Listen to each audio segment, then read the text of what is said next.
pleased to have Treasury Secretary Mnuchin here today testifying about the President's fiscal year 2021 budget.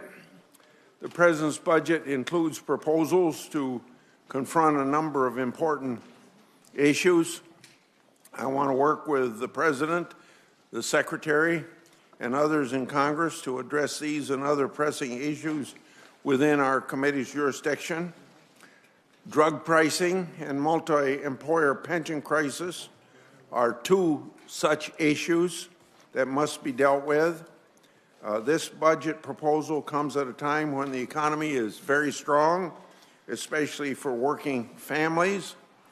Better trade deals, less regulation, lower taxes from tax reform have translated into wage increases, especially for lower wage earners and a historically tight labor market.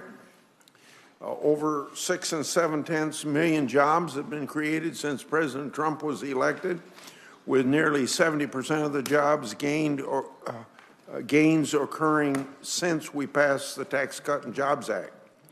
Unemployment has fallen to a 50-year low. We've had 23 consecutive months with unemployment rate at or below 4%, the longest streak in 5 decades. Unemployment for Hispanic and for African American workers have set an all-time record lows. American middle class is growing and families are benefiting, with a family of 4 earning $73,000 seeing their tax bill cut by over $2,000 after tax reforms. Statistics like these show that tax reform is a success. The Treasury Department's work to implement the new tax law has been an important part of that success. We appreciate the diligence and, of course, the dedication of Treasury and IRS maintaining over the last 18 months to release extensive guidance necessary for hardworking Americans and the business community to file their tax returns. Despite Treasury's steadfast efforts, however, we have critics, and those critics have continued their assault on the department for doing its job, criticism that is unfounded. While the Treasury plays an integral role when any major tax legislation is enacted, the heavy lifting occurs when that legislation is being implemented. Treasury is following the same process set out in the Administrative Procedures Act that has occurred after enactment of other tax legislation, like, for instance, the Affordable Care Act. Critics continuously use preliminary and incomplete data to distort the efforts of tax reform to support a political narrative. Critics focus on revised CBO projections of corporate tax receipts is just the latest installment, as I discussed in my statement yesterday to my fellow senators.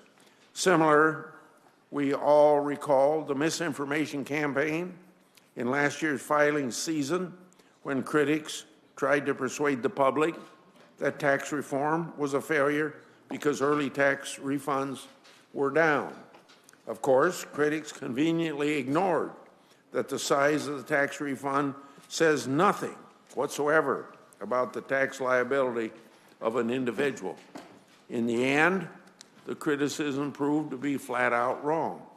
Americans got tax relief, and the average size and number of refunds ended up being closely in line with previous years.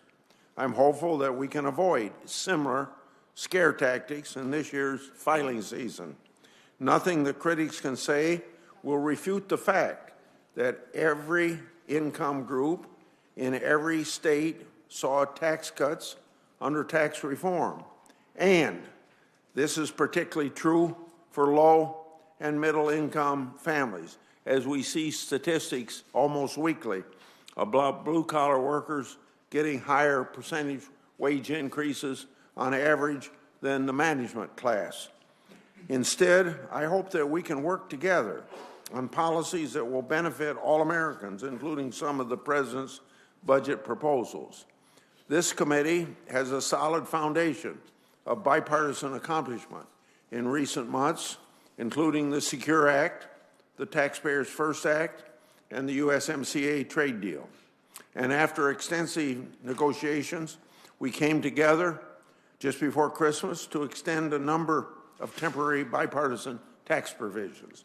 I wish more could have been done to resolve them once and for all, as we did in repealing 3 onerous Affordable Care Act health taxes, but hopefully our efforts in December can lead us to success in future discussions on the expiring provisions that are coming up at the end of this year.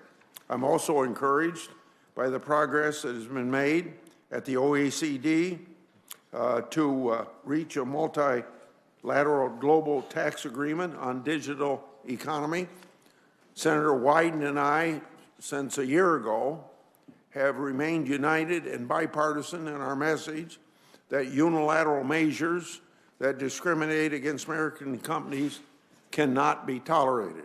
And we continue to support Treasury departments in these negotiations. As this year progresses now, we should build upon these past successes to make sure that Treasury and our tax laws are working for the American people. I've seen administration budget proposals from both Republican and Democratic presidents alike. No matter which party controls the White House, members won't support everything that is in that budget. As a matter of fact, one of our former presidents, I guess it was President Obama's last budget, was defeated on a 99-0 vote. As I've said before, in our system, the president proposes and Congress disposes. Even so, today's hearing is part of an important process of looking for things that people on both sides of the aisle can agree on to support the American people in the most fiscally responsible way. I've had my say now, and it's time for Senator Wyden. Thank you very much, Mr. Chairman. And Mr. Chairman, I appreciate also your scheduling this hearing quickly. The Trump administration's budget is built on policies that pillage working families to pay for new windfalls for multinational corporations and the wealthy.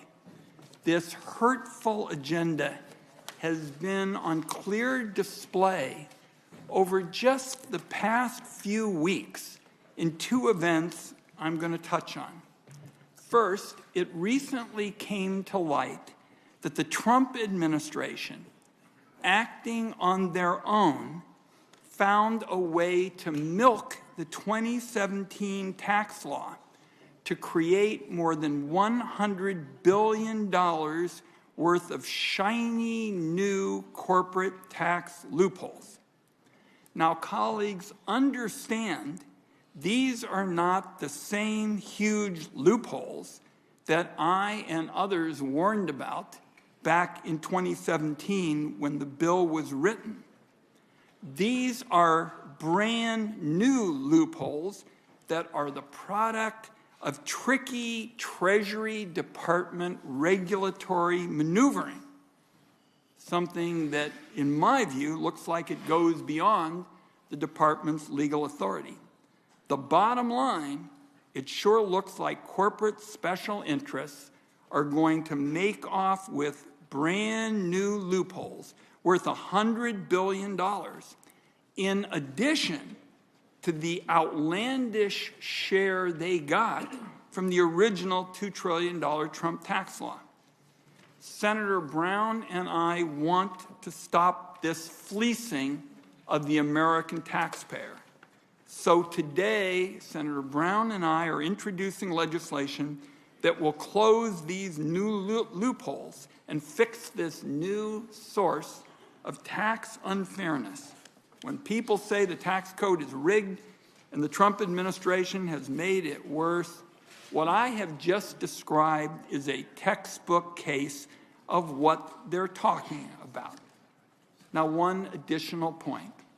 Not long after the news of these new tax loopholes broke, the president went to Davos. During an interview there, he was asked whether during a second term he would cut programs like Medicare, Medicaid, and Social Security.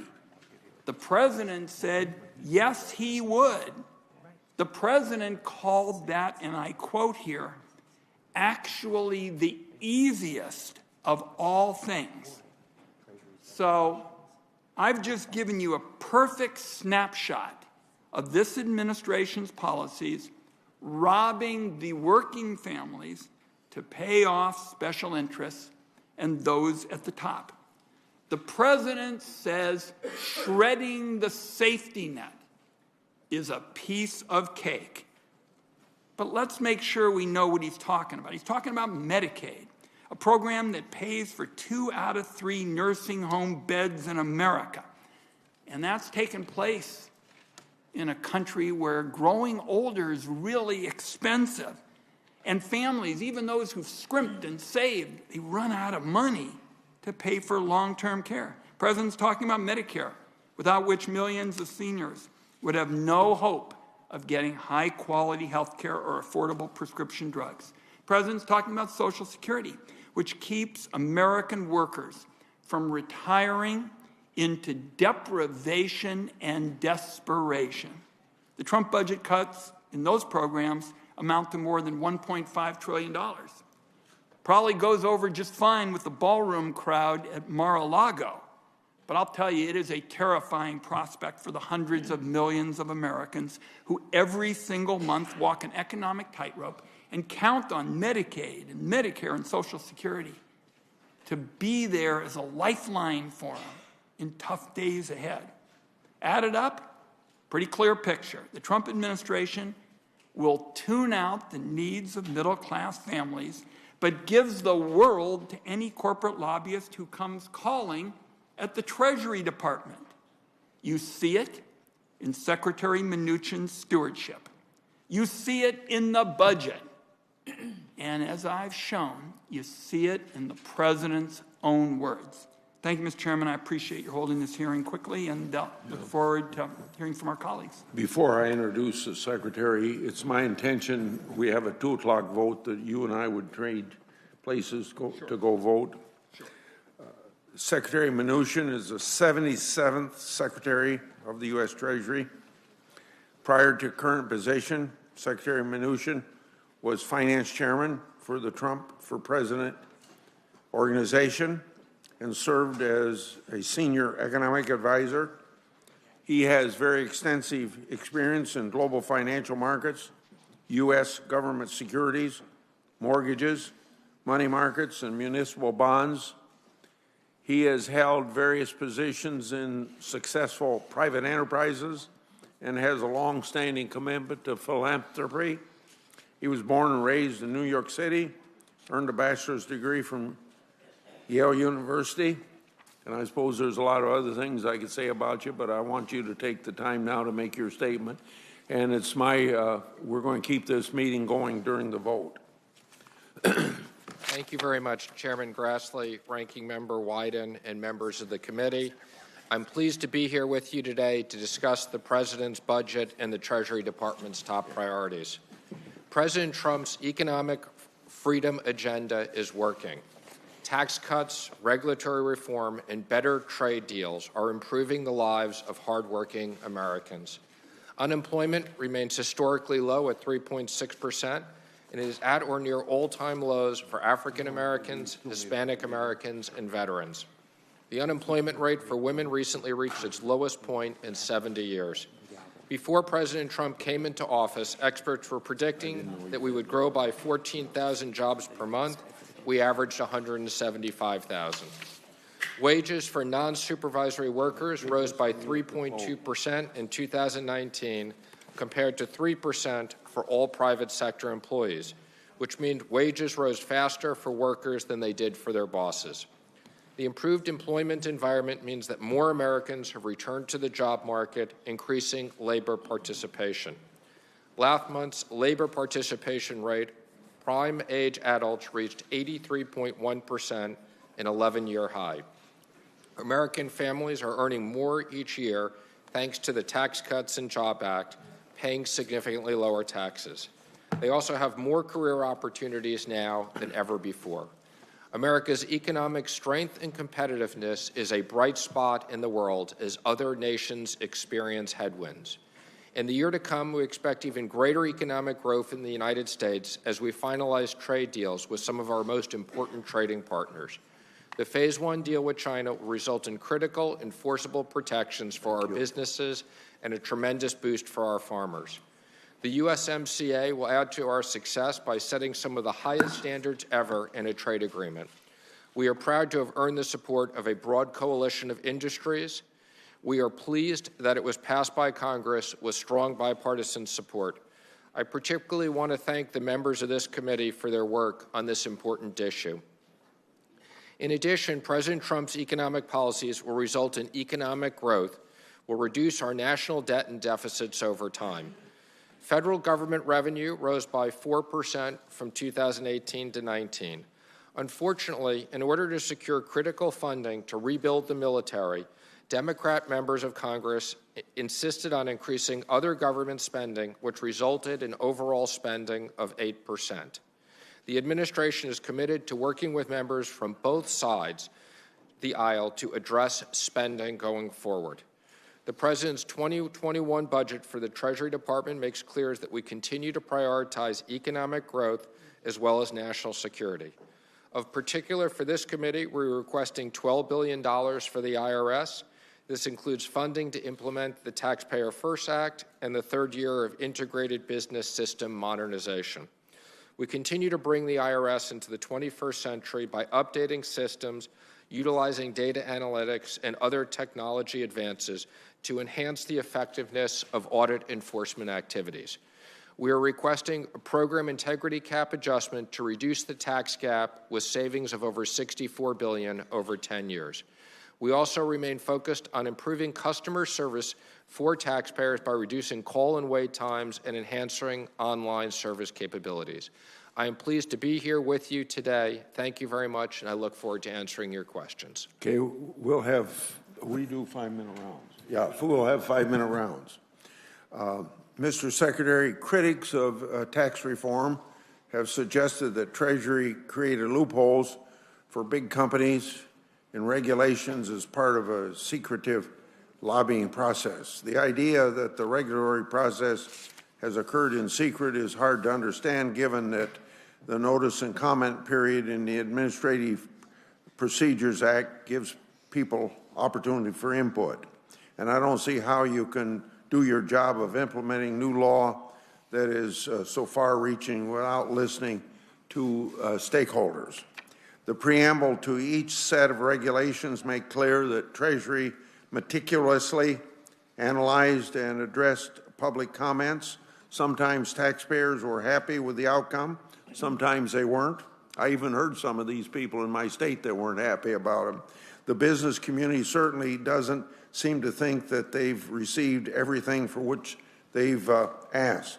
So, Mr. Secretary, isn't it true that the Treasury's decision about tax reform regulations have been based squarely on technical analysis and legislative intent and not by corporate lobbyists? Yes, Mr. Chairman, that's absolutely correct. Our job is to implement the legislation, not to make the legislation.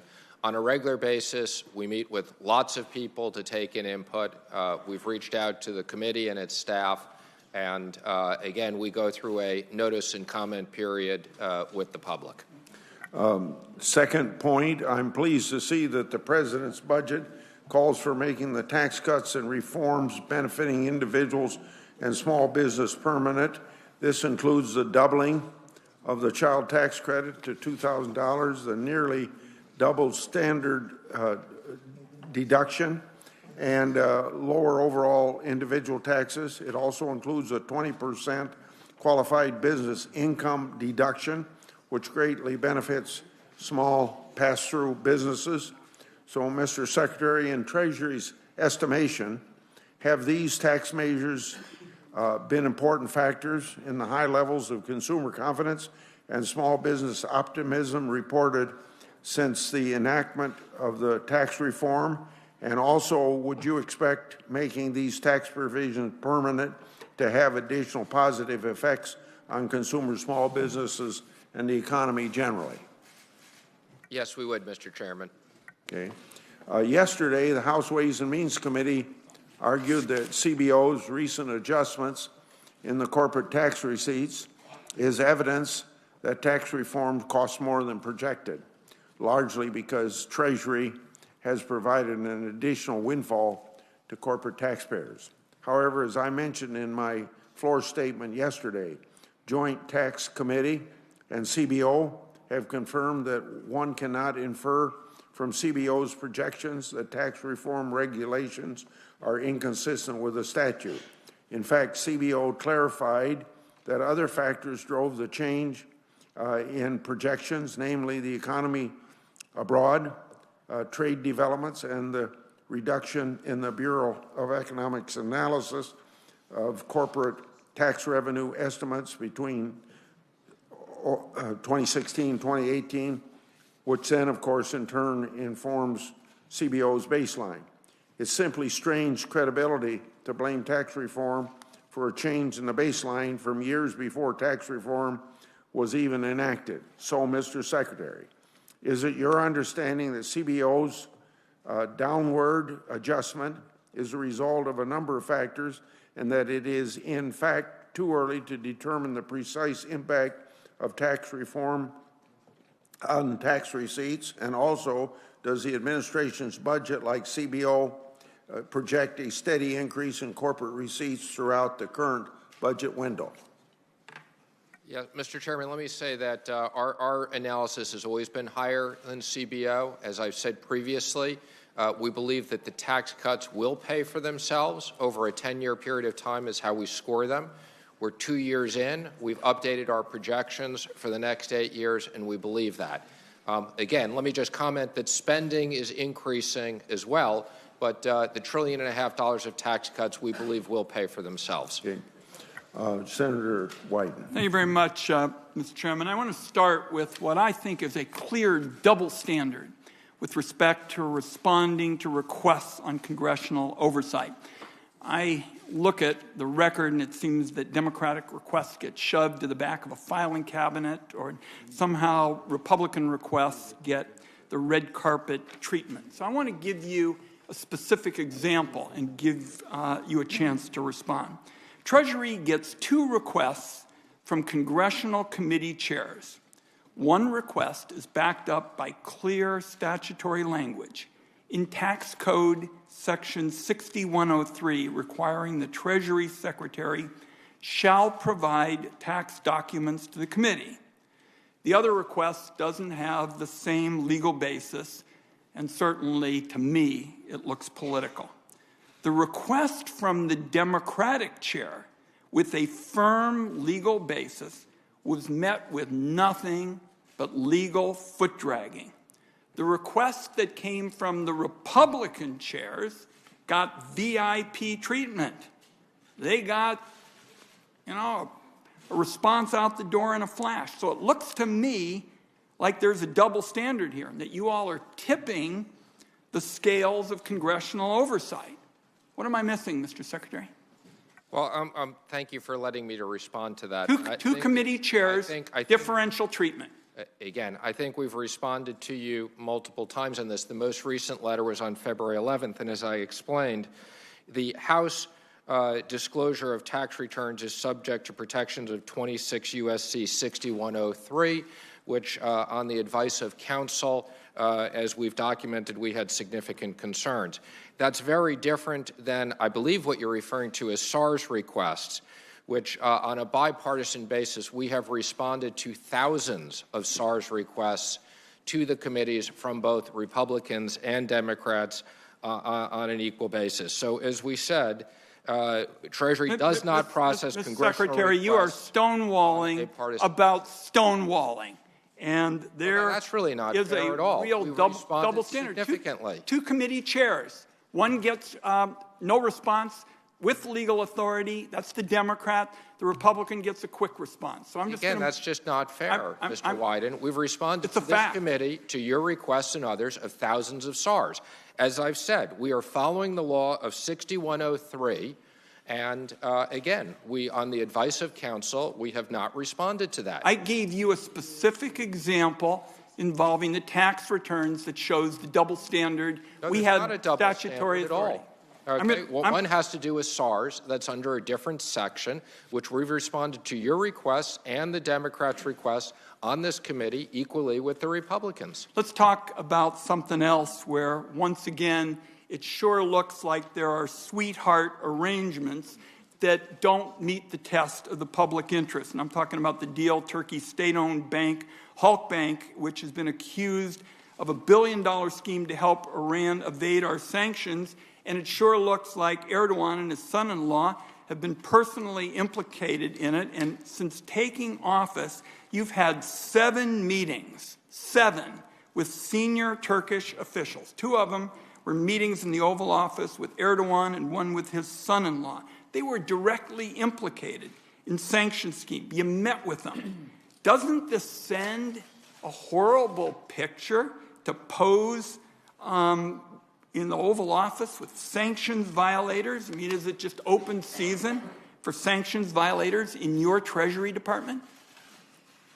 Mr. Wyden, I've literally met with hundreds of world leaders and finance chairs, so 7 meetings is nothing that's rare. What were the meetings about? On that. Mr. Secretary, what were the meetings about? I was just about to finish. Good.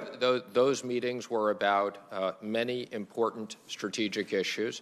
As it relates to Halk Bank, I can't comment on the specifics because that is subject to inquiry, both on the Department of OFAC as well as the Department of Justice. Finally, let me be clear on these new loopholes that were created. You've made it out like in some way the minority was involved in this. Our input was never sought in connection with this whole array of loopholes. I know because I would have been fighting them every step of the way. Thank you, Mr. Chairman. Since you brought up the first issue with him, I'd like to give my view of that, not to defend the Secretary, but just to state where I'm coming from, because I'm the instigator of some of these requests, whether it's the minority generally or whether it's Senator Wyden right now.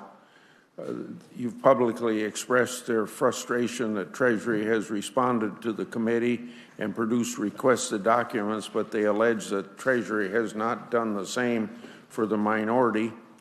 I think that that's wrong, and I've done a lot of oversight work with Senator Wyden, and we work together on most of this stuff, and we're even working together on this particular issue. As the department itself wrote in a letter yesterday, and I'll put this letter in the record without objection, to Senator Wyden, the categories and types of documents that I have sought from Treasury have also been made available to Senator Wyden and his side of the aisle. My investigation with Senator Johnson has nothing to do with 6103. We're proceeding methodically with oversight instead of running fast, skipping steps, and failing to litigate privileged claims. And at this point, privileged claims don't even apply to our request. So are you asking for a rebuttal to what I just said? Yeah, and I'll be very brief, Mr. Chairman, because I'm asking a question of the Treasury Department. What we're talking about were 2 instances where Treasury documents were requested by committee chairs. In one instance, the Secretary has stonewalled the response. In the other, he fast-tracked the request. That's what looks like a double standard to me. Period. Full stop. Okay. Senator Langford. And then after Senator Langford, there'll be Stabenow. Secretary, thanks for being here. Thanks for the insight that you bring to this. Obviously, we'll go through the President's budget proposal. As every President's budget proposal comes to Capitol Hill, it gets reviewed and then gets set aside. It's a set of ideas, and we'll go through it, but there are a lot of good ideas in this as well, and I appreciate the hard work that goes into it. I will be interested to see how history looks at this economy 25, 30, 50 years from now. We look back at the Reagan economy and the Clinton economy and to see the growth that's happening. I'm watching watching some pretty remarkable growth happening in this economy since the Tax Cut and Jobs Act and what you have overseen from the Treasury right now. If I'm looking at this correctly, during the previous administration, there were 3,600 manufacturing job losses. During this administration, we're gaining 12,300 gains in manufacturing alone during that time period. So it's a pretty dramatic turnaround. Beginning in March of 2018, 21 consecutive months that there are more job openings in America than there are people looking for jobs in America. That's pretty remarkable. And for the last 16 consecutive months, we've had hourly earnings for folks that receive hourly pay at 3% or higher every single month. That's a pretty remarkable economy that's happening right now. And so thanks for all your work because you put a lot of work into this to be able to go through the process. I want to ask you about a couple of process things in this. I've done a lot of work, as many members of this committee have, on ending government shutdowns, on trying to get away from long-term CRs, and to try to get a solution on the debt ceiling. Those are three things that hang out there. So while we're talking about budget issues, that always tends to be a part of the conversation on there. Can you put an estimate on the costs, financial costs on government shutdowns, on the costs for long-term CRs, and if there are alternate solutions for dealing with debt ceilings? Well, I don't have the specific costs of those, but I will tell you they are quite costly, particularly the CRs have a very significant cost on the Department of Defense and their long-term planning. There's no question that's a significant issue there. I would also just comment, I do share your concerns about the debt ceiling. I think that we've done 80 of those in the last 50 or so years. I think that everybody would agree we cannot ever get to a point where we would default on the U.S. government debt. And I would encourage Congress to think about a process that when we approve spending, we simultaneously approve the necessary borrowing. When you interact with your peers around the world on how they handle debt ceiling, what is their conversation with you about debt ceiling and how their government handles it? Most people do not have debt ceilings the way we do. Right. And so this is a national anomaly for us. It was designed to be something to help control spending, but when we've had 80 of them over the last 50 or 60 years, as far as a debt ceiling increases, they're clearly not managing our spending. They've become, as Senator Whitehouse says so well, the bear trap in the bedroom, that really there's no good result of having a bear trap in the bedroom through the whole time. So it is an issue we do have to resolve. Insight that you may have on that from Treasury would be helpful to us as well. Well, again, I would just say I would appreciate this is a bipartisan issue. Obviously, spending is approved on a bipartisan basis. And it is important that we get to a process where we increase the debt ceiling at the same time. Let me ask two quick questions on this. Opportunity zones, you have 3 tranches of regulations that have come out on opportunity zones. Thank you for that. We have many folks that are implementing those things. There was a bit of an unknown at one point that I've asked you about before. A business cannot have more than 5% of their income on things like alcohol sales and other things that are listed in the code. Particularly, they can have up to 5% of their income and still be a recipient of the opportunity zones. There's not a definition dealing with businesses that are cannabis businesses. Are they within that 5% amount, or are they not at all because there's a federal prohibition on cannabis sales? I'm going to have to get back to you on the specifics. That'd be helpful to get clarity because there are cannabis businesses across the country that do fall in opportunity zones. They'll need clarification on that one. You and I have spoken about before. It's difficult to give a federal tax benefit to something that is against federal law. But that's not clearly defined in the last tranche of the regulations. The other one is there's a request in this budget to be able to transition Secret Service from DHS back over to Treasury where it used to be before. Can you give us some definition on that? Thank you. I appreciate the opportunity to comment on that. Let me just first say that this has support on a bipartisan basis from the current president and the last several presidents. I think you know the Secret Service has a long history, was started at the Treasury Department to counter counterfeiting. We think that there is tremendous integration, moving it back in working with all of our terrorist financing activities and working on our cyber issues. And again, this is something that has tremendous support within the Secret Service. Okay, we'll look forward to more details on that. Stabenow. Thank you, Mr. Chairman, and welcome, Mr. Secretary. I do want to start by just talking about the view from Michigan, because certainly the numbers you're talking about are not what we see. And just for clarity, under the previous administration, we added about 88,000 manufacturing jobs. Up until the last 3 quarters, we added about 12,000 under the current administration. But for the last 3 quarters, we've seen 2 quarters where we actually have lost manufacturing jobs, and the last quarter was flat. So the view from the ground is different than what you're seeing. And certainly in Michigan and in the Midwest, we have not seen wages rising like you're talking about. We got a lot of folks working, 1 job, 2 jobs, 3 jobs. Wages are saying 3 or 4 jobs, trying to hold things together. But that's not the same as having 1 good-paying job where you can actually take care of your family, which is what I would hope would be all of our goals. So we do have when we talk about the tax code as well, meeting with building construction trades this week, they're not very happy about the fact that the tax bill doesn't allow them to write off the cost of buying new tools now, which are necessary for their job, and yet big corporations can write off what they need. They're not very happy about the fact that they can't write off mileage anymore when they move from 1 job to another, or if they move from California to Michigan to get a job, that's no longer something that they can take themselves. Right off, and yet when I tried to close loopholes that allow corporations to take jobs overseas, we couldn't get that in this tax package. So my view is a little bit different. But I want to focus on something where people did get hit and have not yet recovered in the economy, and that's pensions. Folks that have worked hard their whole life and actually trusted everybody, corporations, government system, that said that maybe I'll take a little bit less in wages, put money in a pension plan so I have it when I can retire with my family. And when we saw what happened in the stock market, President talks all the time, stock market is soaring. That's how he measures things. So that's true. Top 10% wealthiest folks doing very, very, very well.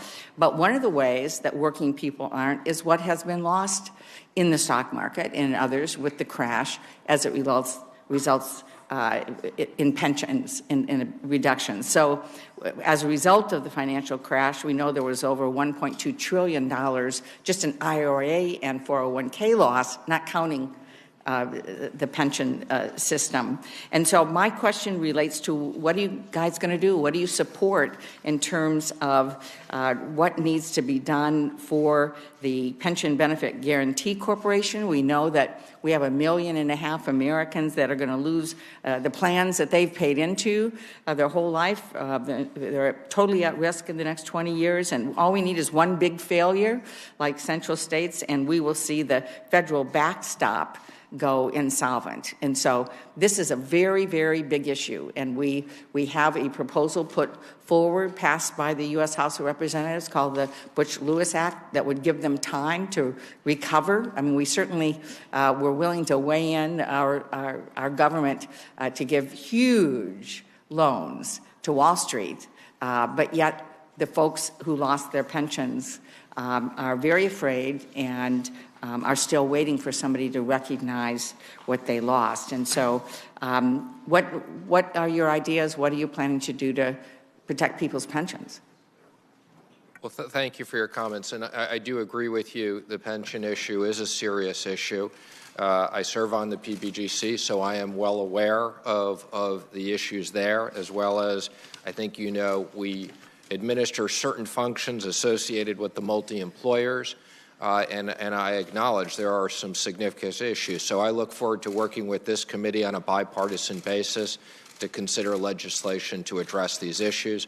And we stand ready to provide technical assistance on a bipartisan basis to analyze things for you. I guess my question would be, does the President support the Butch-Lewis Act that came over from the House of Representatives that's now before the Senate? I can't comment on that specifically. What I would say is the President is interested in looking at, on a bipartisan basis, these pension issues.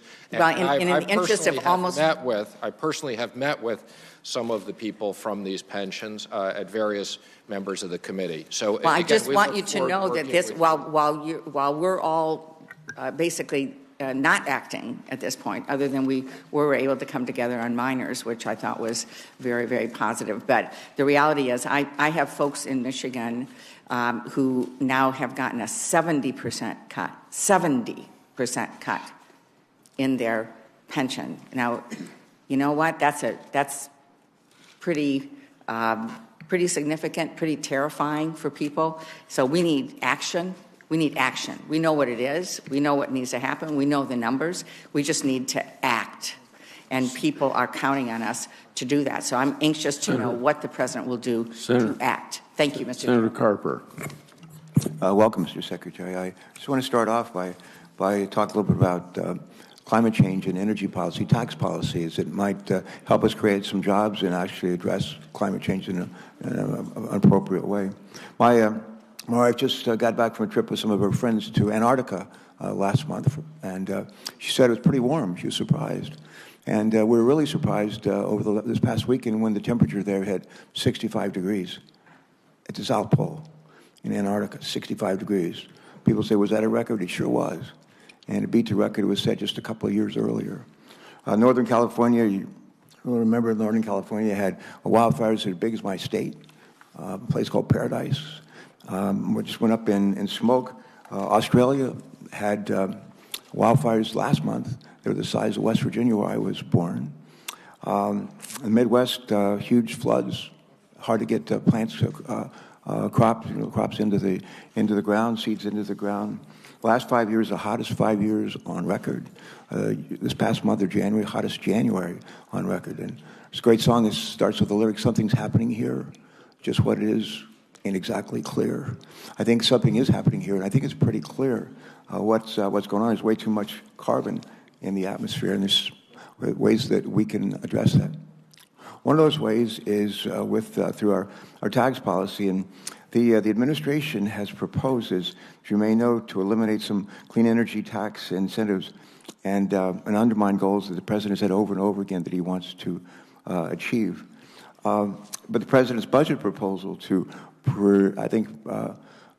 prematurely eliminate important clean energy tax incentives would do exactly the opposite. I'll mention a couple of those. Tax incentives to encourage people to buy electric vehicles, tax incentives to encourage people to buy vehicles fueled by hydrogen, which creates as a waste product HO2.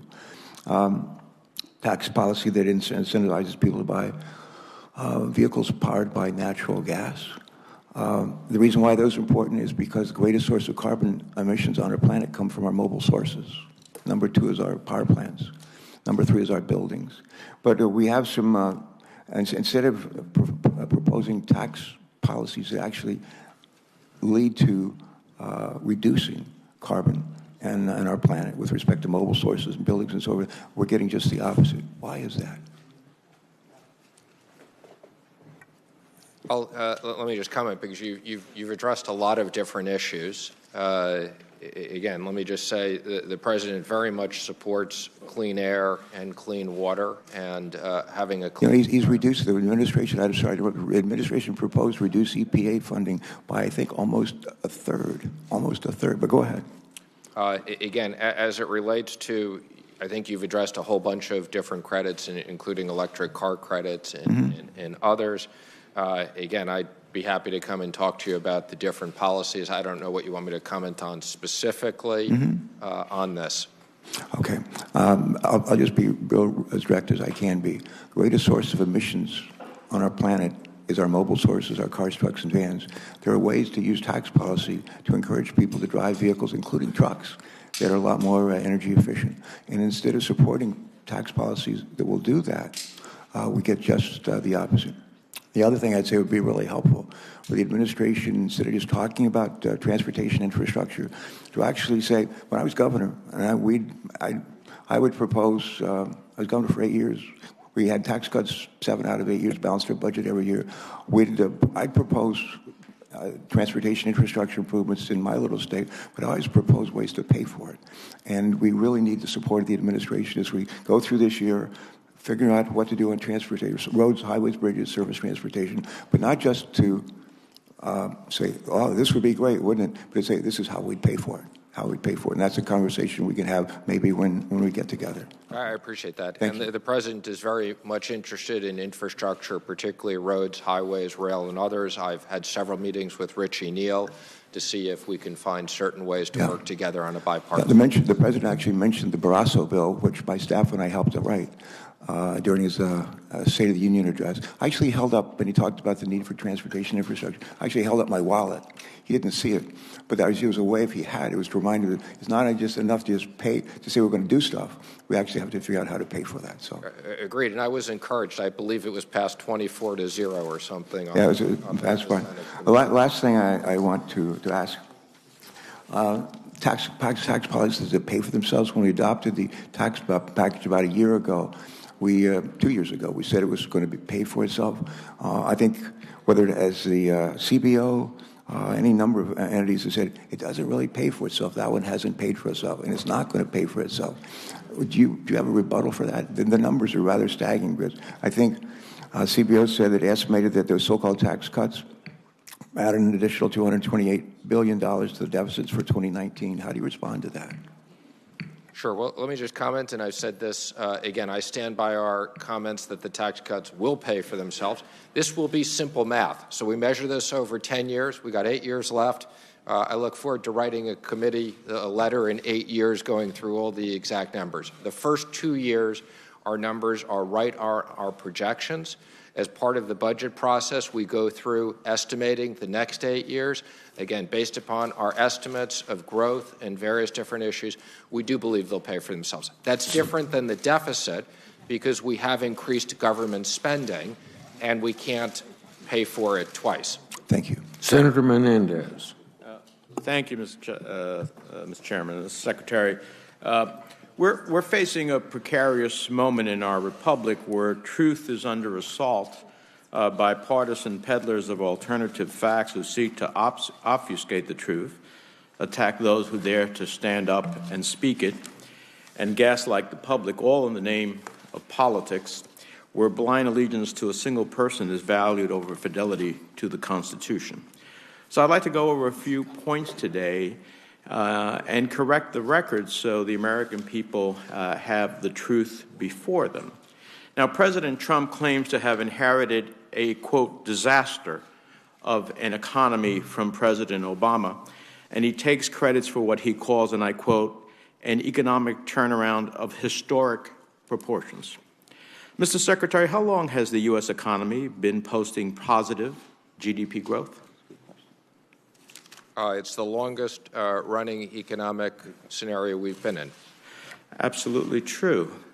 GDP was positive for the past 10 years, growing for the final 7 years of President Obama's presidency. So it's been growing for the last 10 years, including the final 7 years of the Obama presidency. And we can both agree that President Trump has been in office for about 3 years. Is that correct? That we can definitely agree on. Okay. So the economy was already growing before President Trump took office. Let's talk about jobs. President Trump claimed he will be, quote, the greatest jobs president that God ever created, close quotes, and has repeatedly criticized President Obama's jobs record. Let's compare the last 3 years of the Obama presidency to the first 3 years of the Trump presidency. Can you guess who created more jobs? I don't have the numbers in front of us, but we have created substantially more jobs than the Obama administration projected at the beginning of this administration by a multiple of 3. Well, let's talk about what actually happened. The economy gained 1.5 million more jobs during the final 3 years of President Obama's presidency than the first 3 years of the Trump's presidency. So President Obama added 8.1 million jobs during his final 3 years in office. That is more than the amount of jobs added during the first 3 years of the Trump presidency, which is roughly about 6.6 million. So the fact of the matter is is that what we had is a growing economy. GDP was growing, strengthened dramatically over the last several years before this administration took over. More jobs were created in the final 3 years of the previous administration than when this administration took over. And then let's talk about what it really means to families. During the last 2 years of the Obama administration, median household income increased by $4,800. During the first 2 years of the Trump administration, household income increased by less than a third of that. In fact, median household income only increased a mere $550 in 2018, far short of the $4,000 to $9,000 gains promised by this administration. So let me recap. Let's get to the truth. The Trump economy created less jobs and delivered under a third of the earnings to families than the final years of the Obama presidency, all the while nearly doubling the deficit to $1 trillion. So I think there's a truth. The truth is a real disconnect between what the administration is saying and how people are living. Bedrock middle-class goals of owning a home, sending your kid to college, saving enough for retirement are distant realities under this administration's economy. So I think that's important to set the record straight. And then finally, let me ask you, does the department commit to that its actions, policies, and investigations, including sanctions, will remain free from political pressure by the president? Because I look at the recent nominee, Ms. Liu, who was supposed to be before the Banking Committee, where I also serve, and her nomination has been pulled. I look at issues on the question of how we're enforcing sanctions, many of which I helped write. Can you tell this committee that the department will conduct its actions, policy, and investigations, including sanctions, free from political pressure by the president? Well, I'm happy to answer that, but let me just get to, and be happy to send you a follow-up. Can you answer my question first? That question first? I just want to say, I have the numbers on disposable income are $4,452 from December 17 to 19.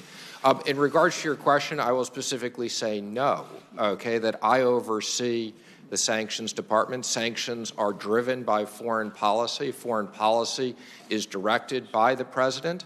So no, specifically, I would say that sanctions, as are other foreign policy, are by direction by the president and executed through me. So political considerations will take place. I'm not talking about policy considerations. You're talking that political considerations will take place in your enforcement of sanctions. I didn't know you were differentiating political from policy. Well, I think there's a big difference. Again, thank you, Mr. Chairman. Secretary Mnuchin, welcome. It's nice to have you here.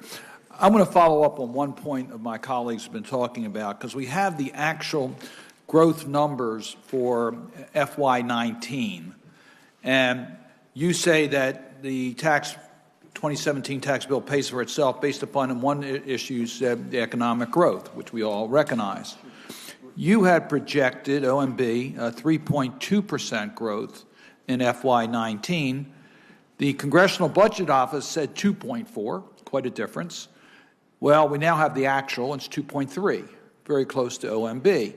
Now, we don't have the actuals for any of the other years, but the differences between CBO and OMB is pretty dramatic on the economic numbers. So what does CBO know that you don't know, and why were they able to project the growth for the first year we have, 2019, when you are projecting over 3% throughout this time? Well, there were a significant number of things that impacted the growth this year. One was the global slowdown. Two was the GM strike. Three was Boeing. So there were a significant number of issues that dragged down GDP in the range of the 50 to 70 basis points.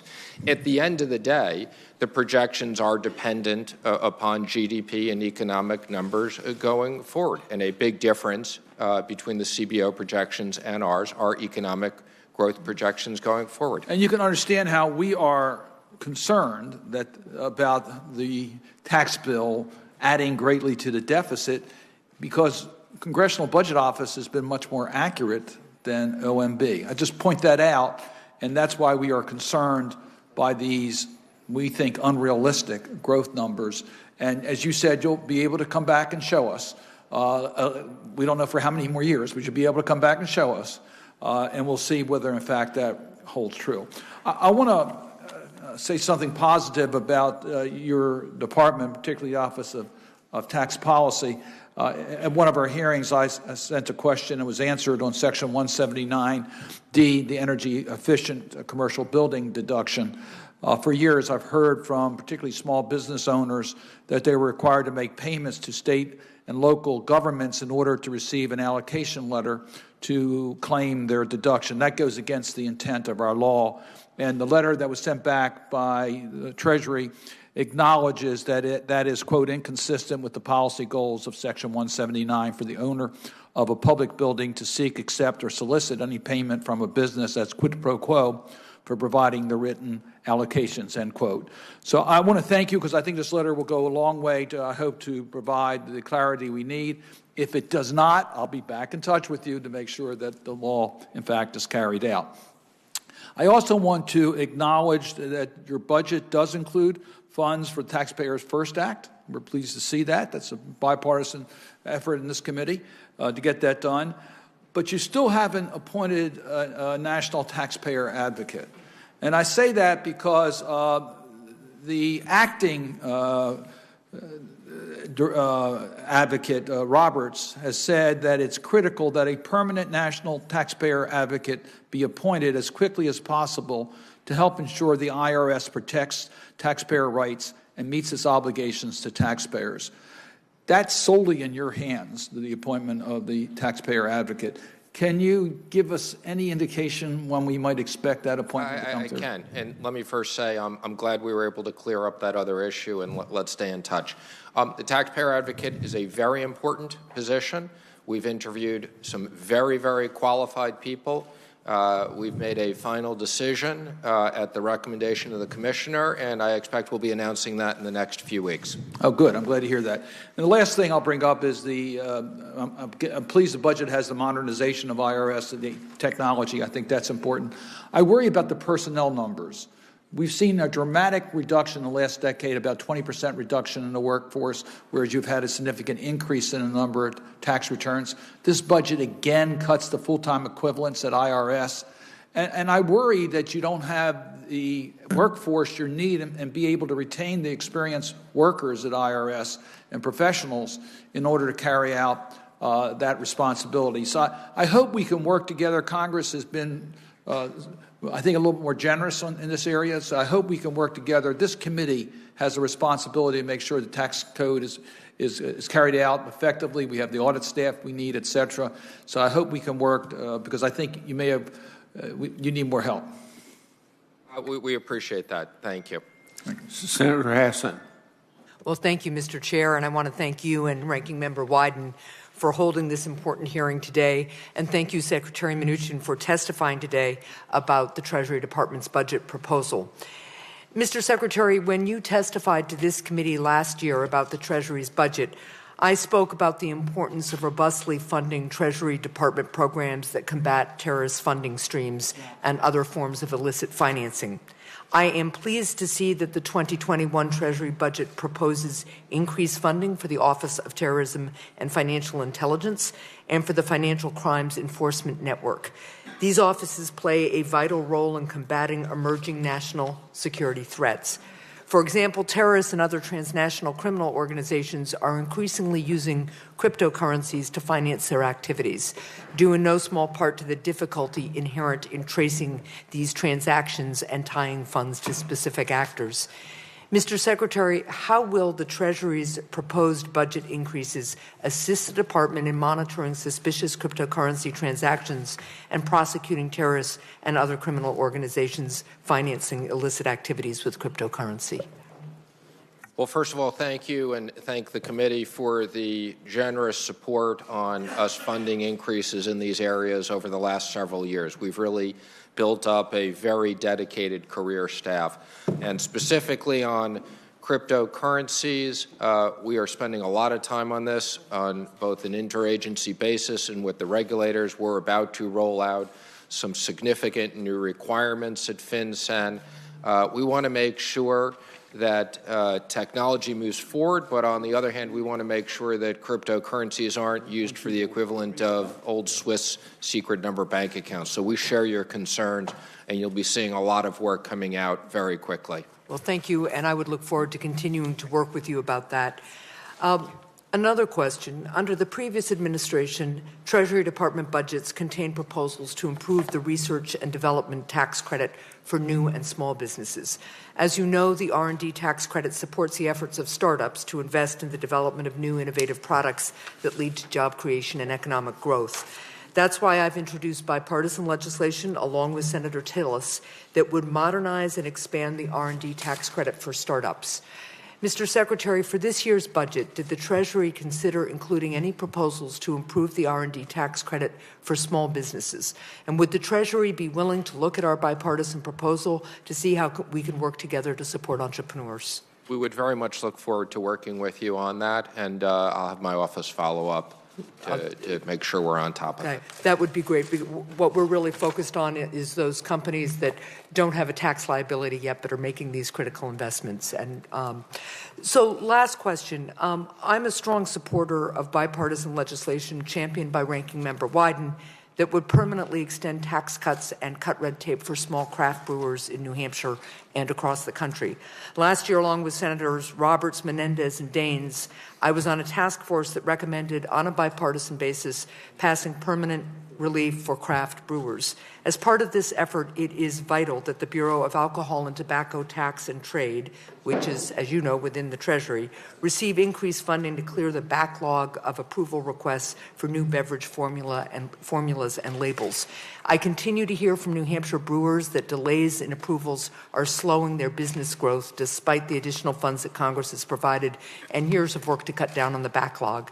Mr. Secretary, can you explain to the committee what resources the Treasury's budget would provide to the Bureau to address this backlog, and will you commit to continuing to work with Congress on this issue?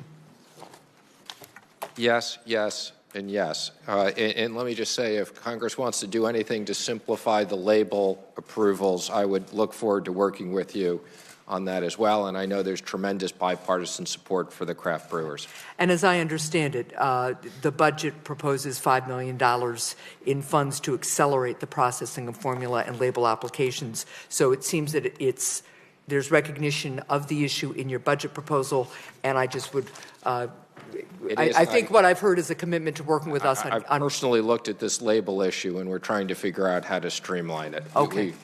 Let's keep working on that together. Thank you very much, and thank you, Mr. Chair. Senator Cortez Masto, I'm passing over Portman and Toomey, so if they come back, they'll be ahead of some other people that are here. Go ahead. Thank you, Mr. Chairman.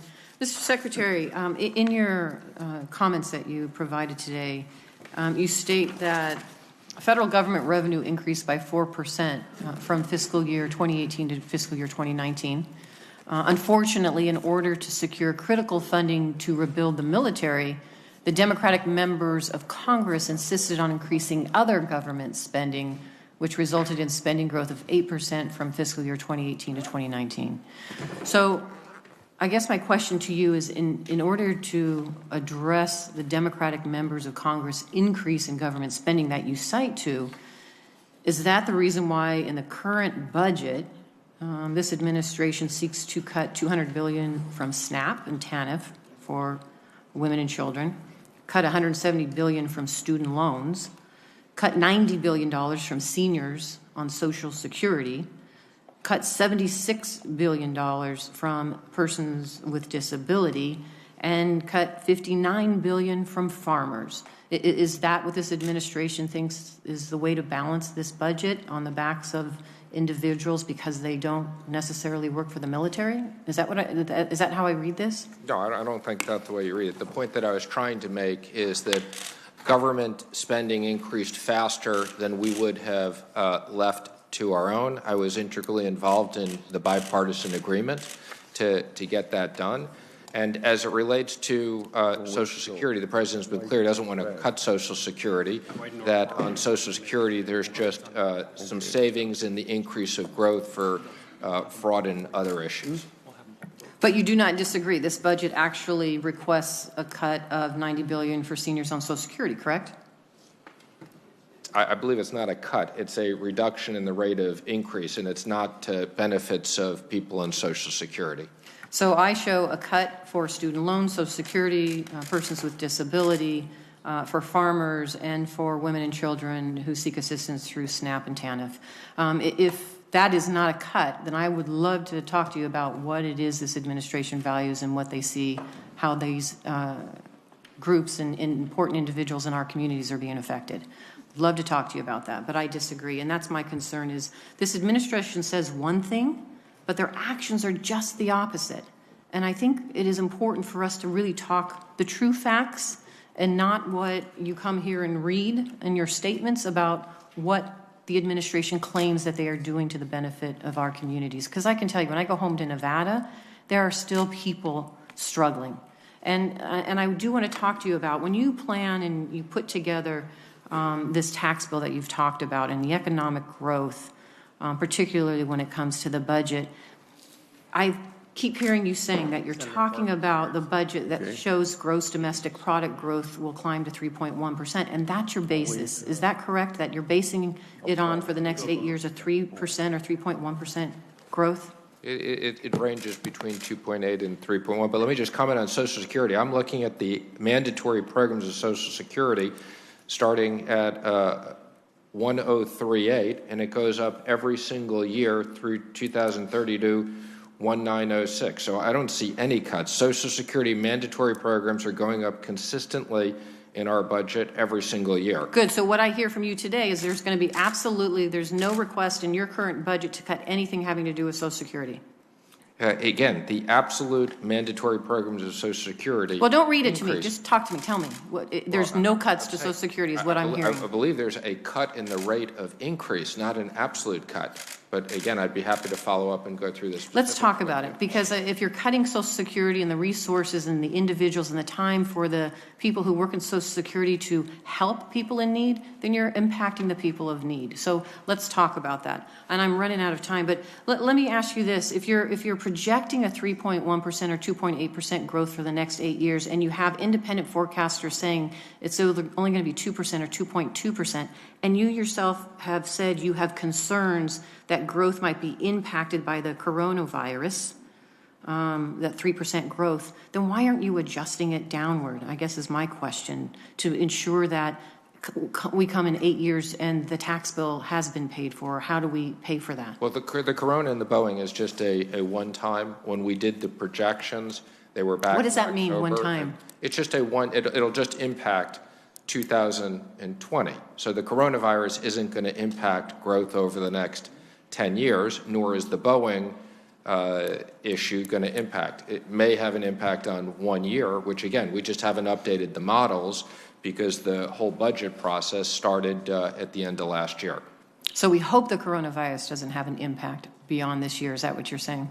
I don't expect that the coronavirus will have an impact beyond this year. Okay, thank you. Thank you. Mr. Secretary, thank you for being here today. I'm now sitting in the chair as... Thank you. I see that. Yeah, Senator Grassley is going to... You look good in that chair. You can get used to that. It's a little higher seat, actually.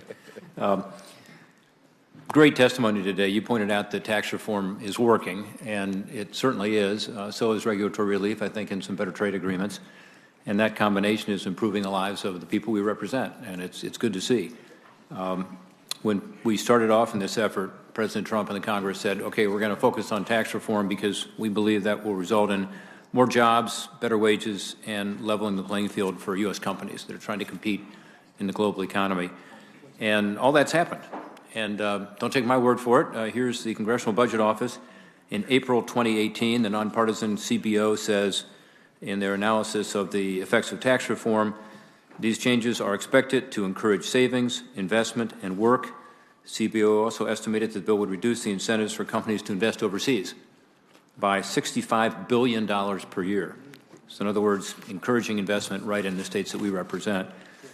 Together, these positive impacts on the economy, they said, would result in an average GDP increase by about 0.7%, and these CBO projections have held steady. In fact, just last week, CBO said, again, in a new blog post, the tax bill's effects on the economy have appeared consistent with our initial assessment. So that's CBO, but the numbers are clear. They're out there. Prior to tax reform, CBO said the economy would create an average of 107,000 jobs per month in 2018. We actually got an average of 193,000 jobs. They also said that in 2019 it would be 27,000 jobs per month. So far we are 6 times ahead of that average at 175,000 jobs. So, you know, that's great. The thing that I like best is the wage growth. We've now seen for 18 straight months wage growth of over 3%. And as we know from the Bureau of Labor Statistics information, this is primarily helping folks who are non-supervisory, which means blue-collar workers, mid-income, low-income workers. And that's just awesome news. It's the longest period we've been able to see that kind of wage growth since before the Great Recession. So it's working. One thing that you will talk about a lot, I know today, is the international side. I've already heard you talk about it some. People are bringing money home. The old tax system encouraged those companies, as you know, to leave their income overseas, not to bring it back and pay our taxes. And the international provisions were designed to end that lockout, and that's exactly what's happened between January 2018 and September 2019. Last data which we have, companies brought back over $1 trillion in overseas earnings. More than the previous 6 years combined. So those who say it hadn't made any difference, look at the numbers, which is why, by the way, on a bipartisan basis, we all agreed we had to do this change of lowering the rate and going to a territorial system. It's actually working. And tax revenues are up, not down, which is another thing that you've talked about a lot. I think you've done a very good job of trying to implement what was a complicated tax bill, let's face it, particularly on the international side. And I want to commend you for that. It's a difficult job, a whole new international tax system, again, one that was very bipartisan in its creation. Although at the end of the day we didn't get a bipartisan vote, that part of the legislation was always something that we believed was a good idea on both sides of the aisle. In fact, Senator Schumer and I co-chaired the task force that came up with an international plan that was very much along the lines of what we ended up with. I think you've been unfairly criticized by some who have said by making the implementation changes that you are somehow not in keeping with the tax bill. I think it's just the opposite. And I must say that today I heard people pointing to the CBO baseline as a reason to say that, evidence of that. And I just say that's not how the regulatory and budget process works. Treasury does not score tax regulations the same way it doesn't make a law. We make the laws, and the Joint Committee on Taxation scores tax legislation. And so your job is to implement the law in accordance with congressional intent, and I think you've done your best to do that. Second, the Joint Committee on Taxation is the one that, again, provides this, not the CBO. CBO may take into account some of the same assumptions made by joint tax, but they also incorporate hundreds, if not thousands, of other data points. So it's also important to note that CBO made both upward and downward revisions in terms of the overall forecast, and the critics only tell you about the downward revisions, which I think is interesting. So my sense is that the CBO downward revisions also come in large part because companies are actually paying more in Section 965 taxes, that's the repatriation taxes, in the first couple of years than they expected. And as a result, we gave companies 8 years to pay it. Companies paid it more quickly than that. So that's not a tax cut. Those are taxes already paid.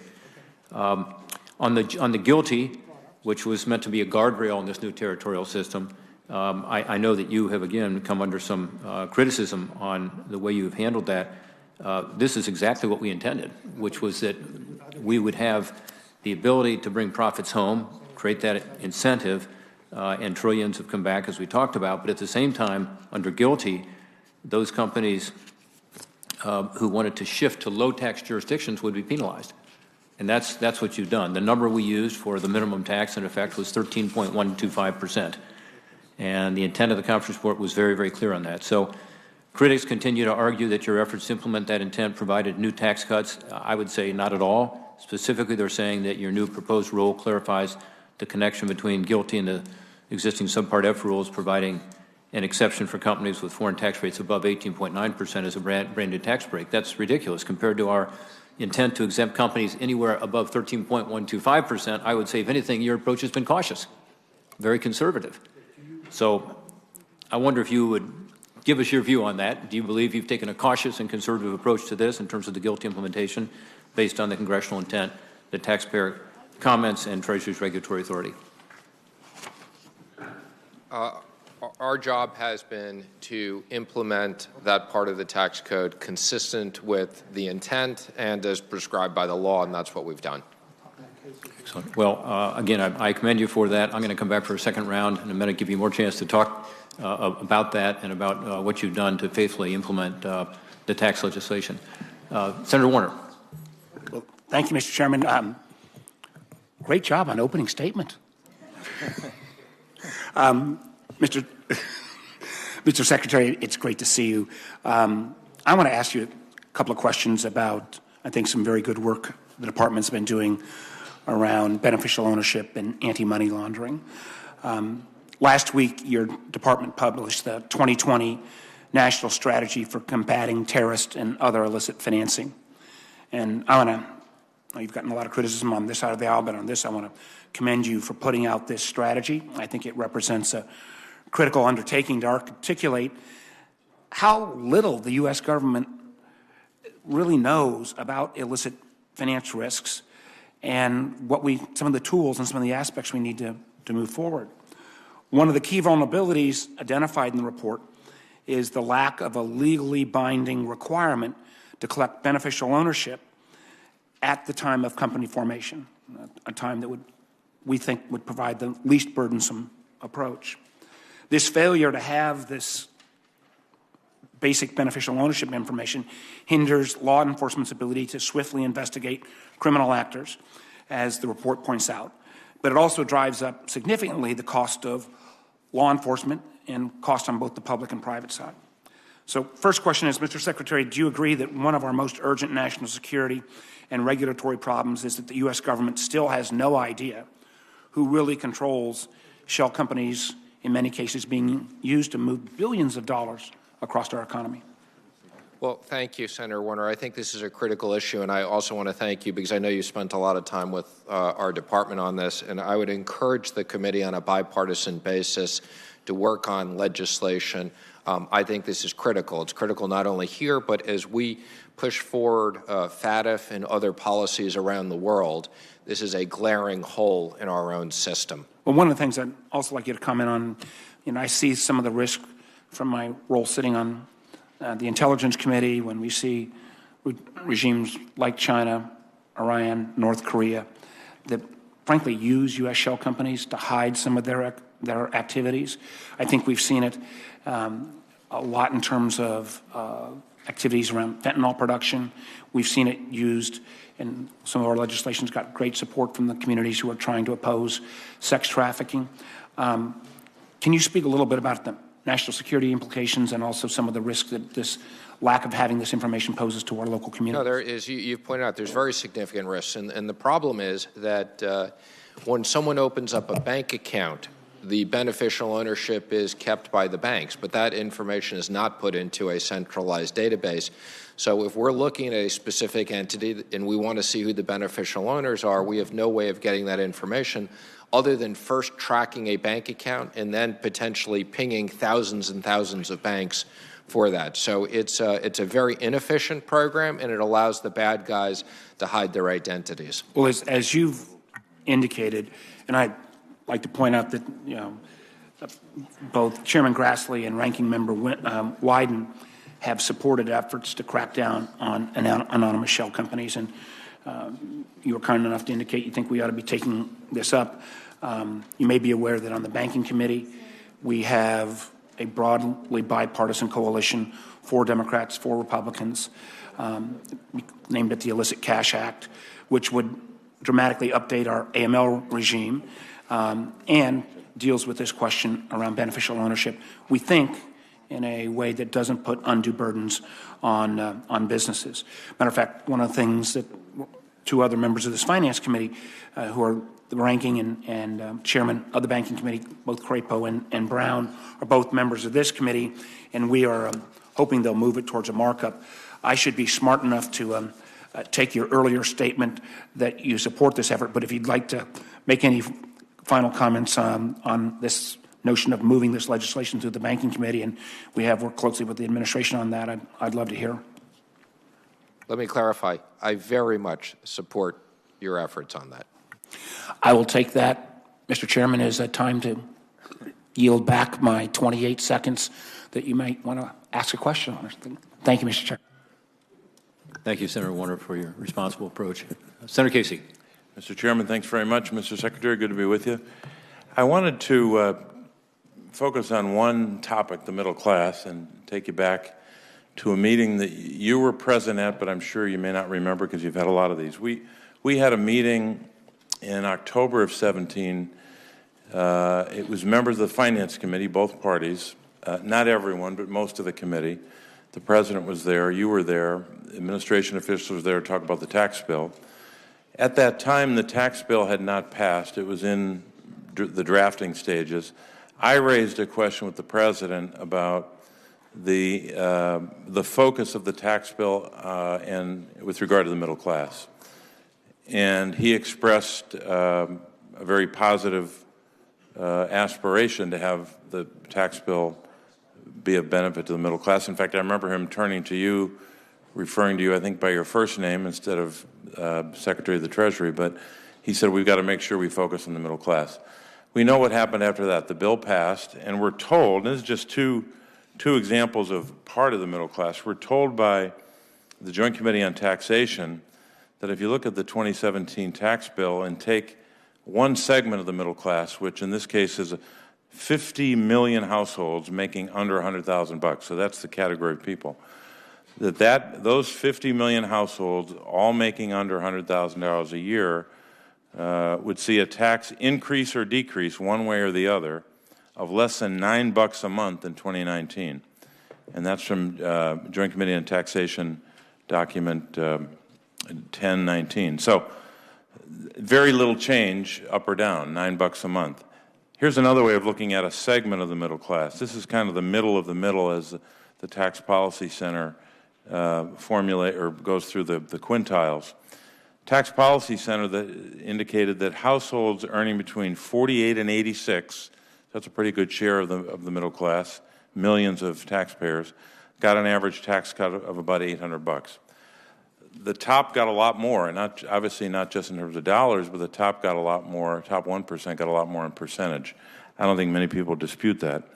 The question I have is, when you track what the President and your team, the entire administration was saying before the bill, after the bill, about what the impact of the tax bill was in the middle class, and then subsequently, Larry Kudlow was quoted on November 1st of 2019 talking about, a quote, tax cuts 2.0 on CNBC,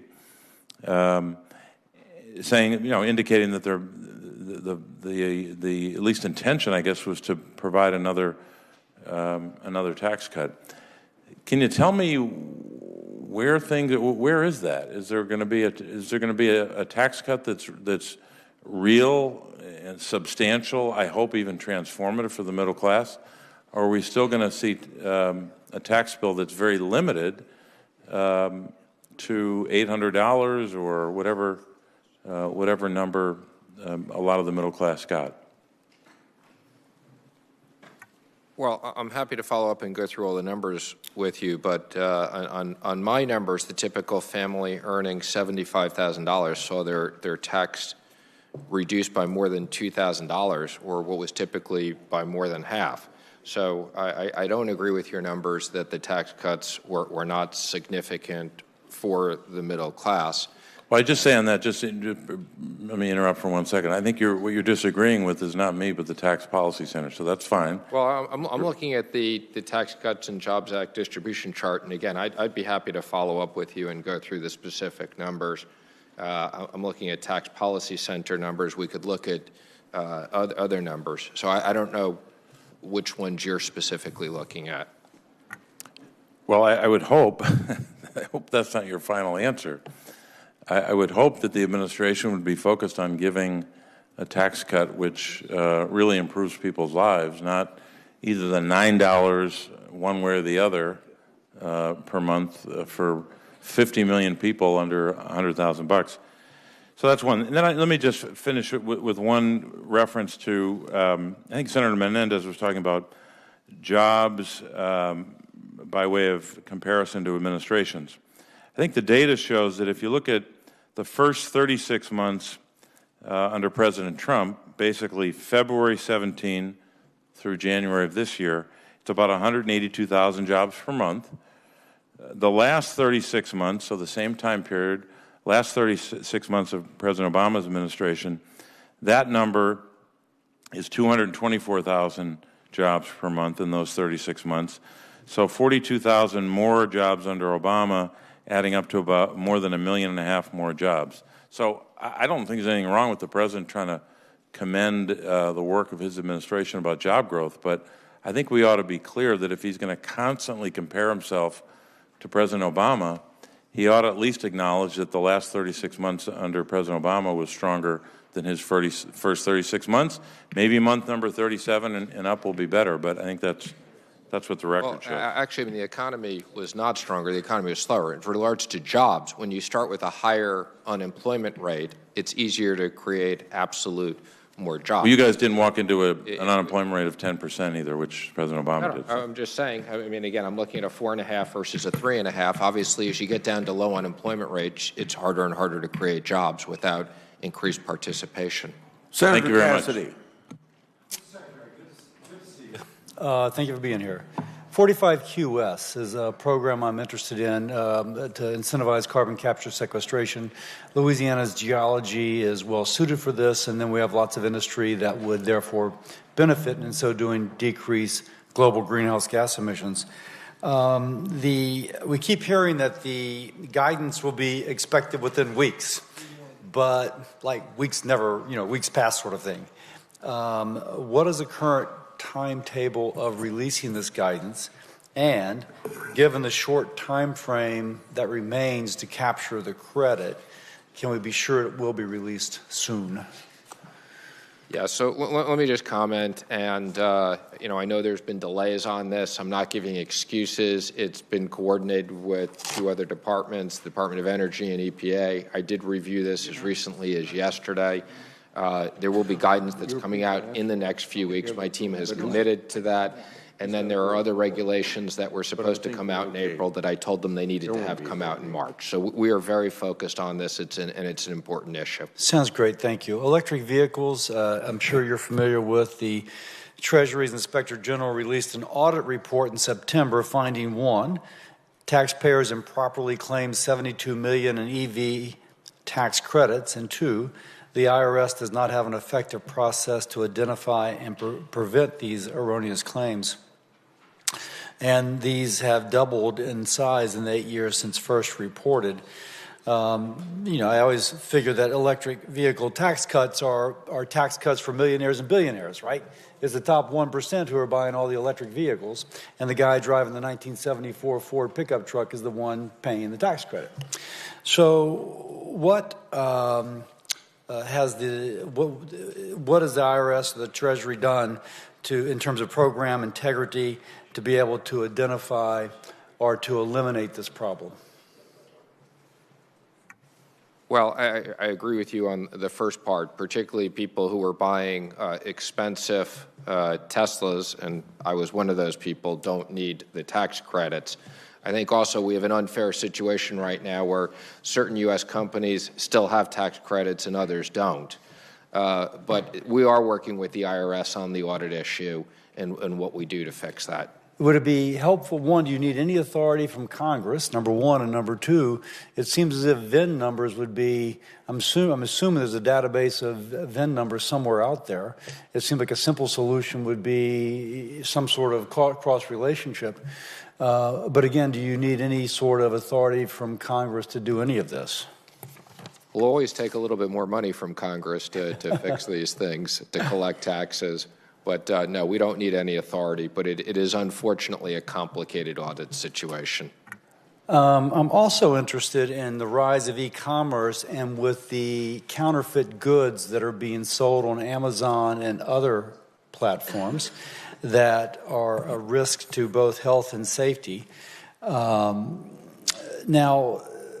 related to that, these counterfeit sellers of counterfeit goods are less likely to pay taxes that they are supposed to pay.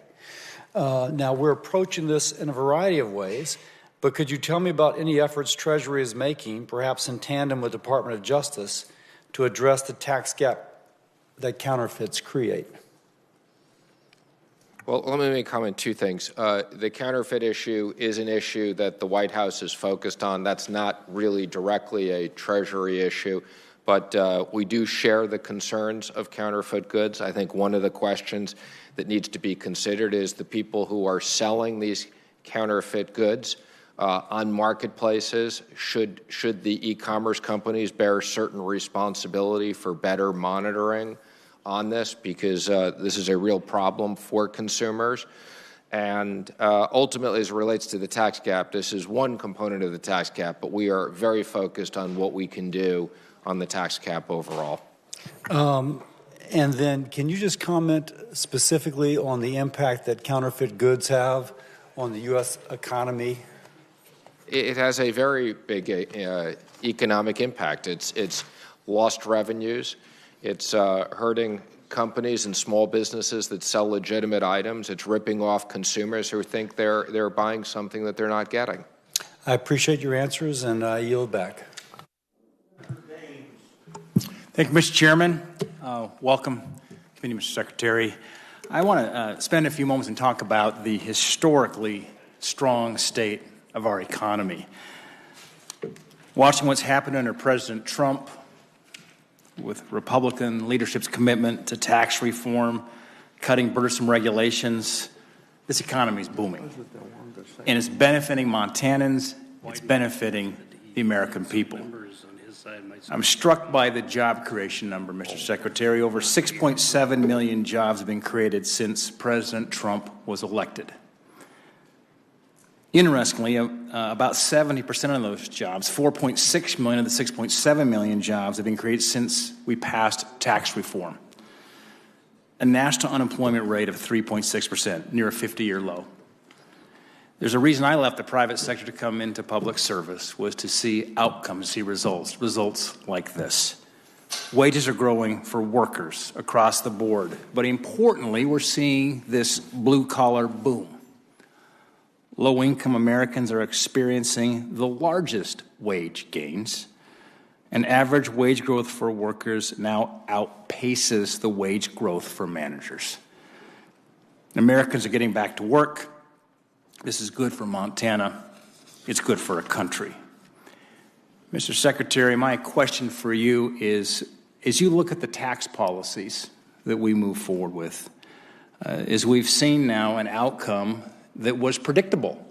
We saw this when President Kennedy, through his leadership, cut taxes. We saw it under President Reagan, through his leadership, cutting taxes and growing the economy and seeing wage growth and more jobs created. Which tax policies do you see as being some of the most important in keeping our economy growing? I think there's no question the change on the corporate side from to a territorial system and encouraging companies to bring their cash back here and build jobs here has been very important. I think there's no question the pass-through deduction for small businesses has been critical, and I think there's no question the tax cuts for the middle class have put a lot of money back in people's pocket that they can save or spend.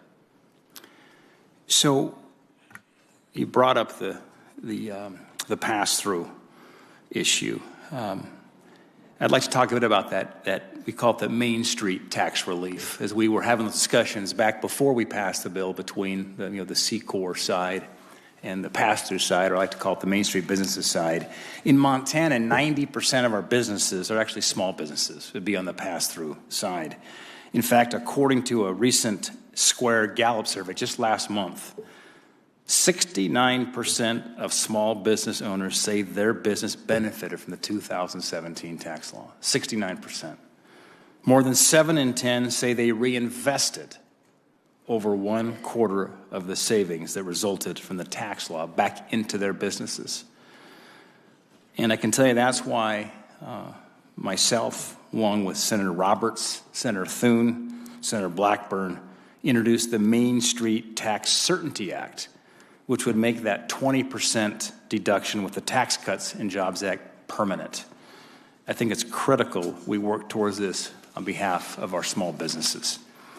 Question for you, Mr. Secretary, is how does making this 20% deduction permanent, as the President's budget proposes, help to increase business certainty and provide confidence for job creators to invest and grow their businesses?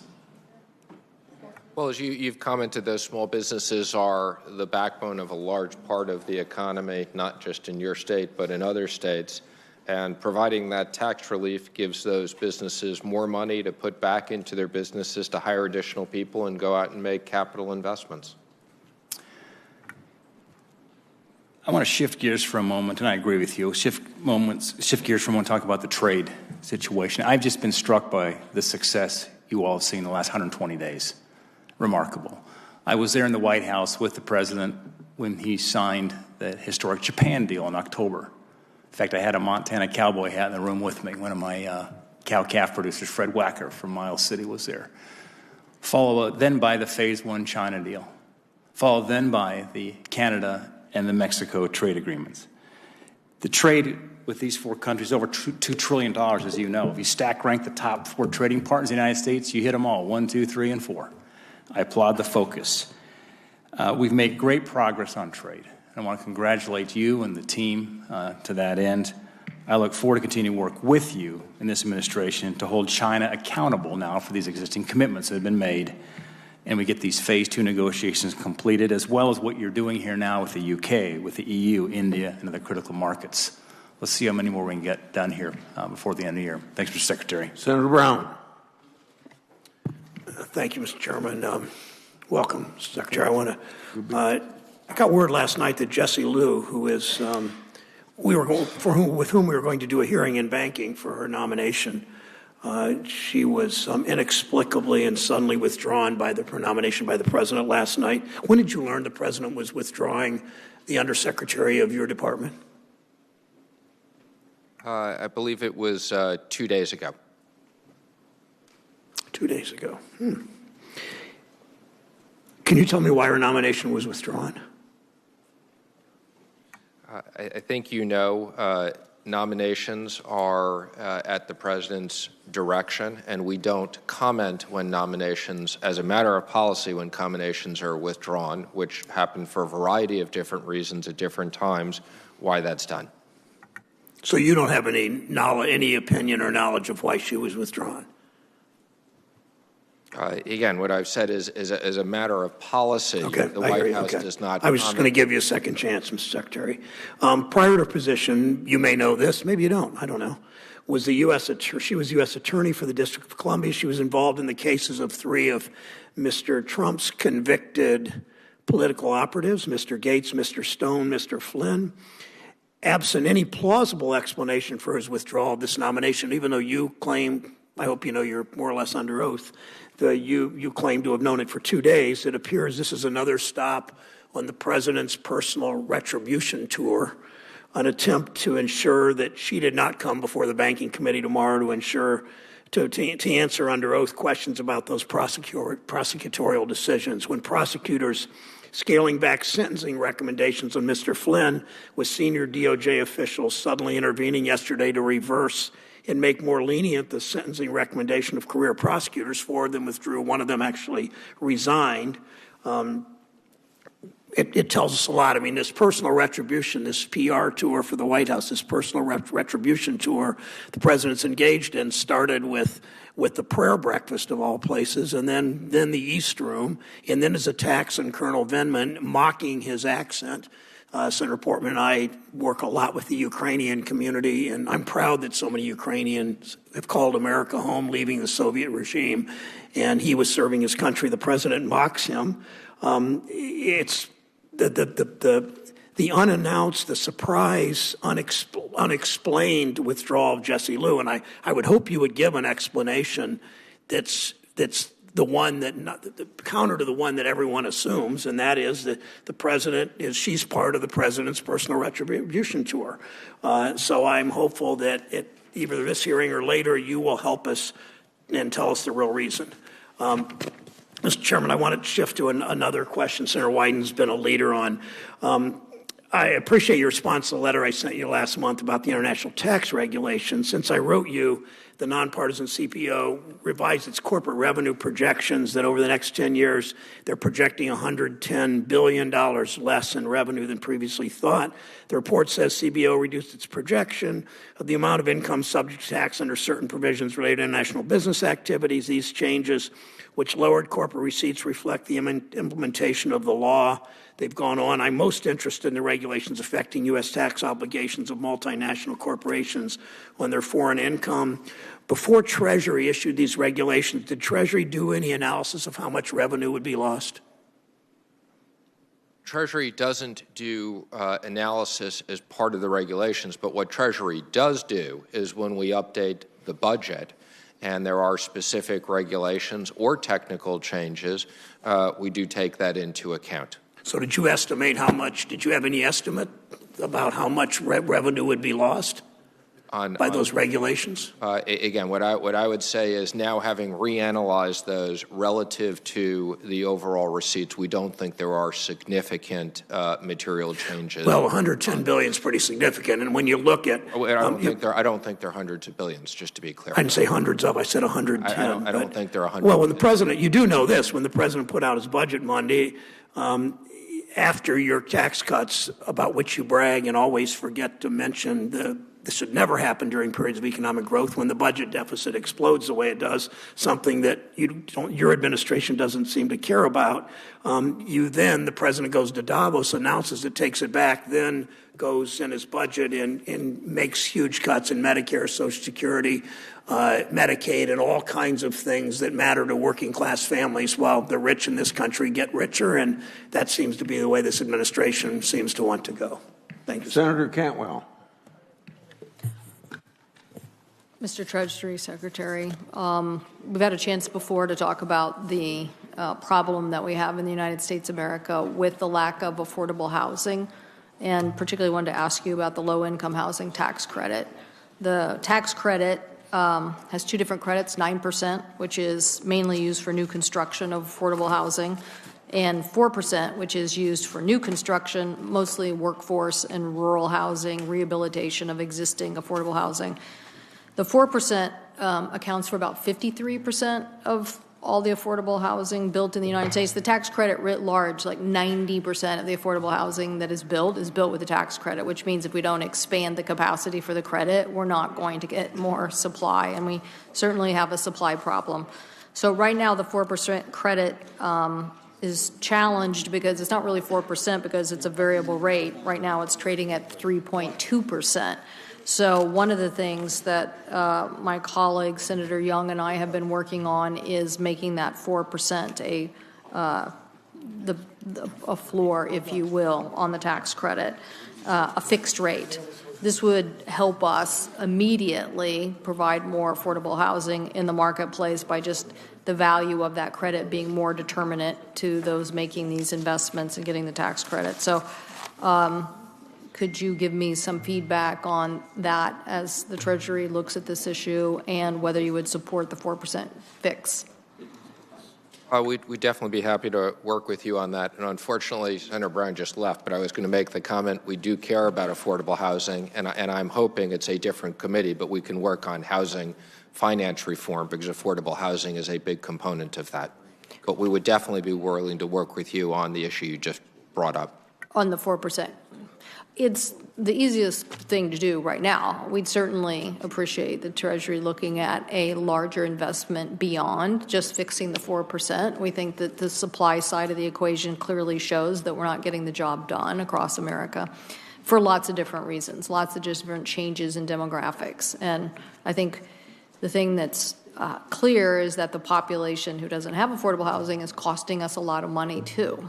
That probably 25% more to deal with the same population in emergency situations, hospital shelters, incarceration. We agree with you. So getting this solution would be a big boost to, and I mean economies across the United States, because the rural communities are facing just as much of a challenge as the urban centers. So would like, if you could, give us feedback on that as well.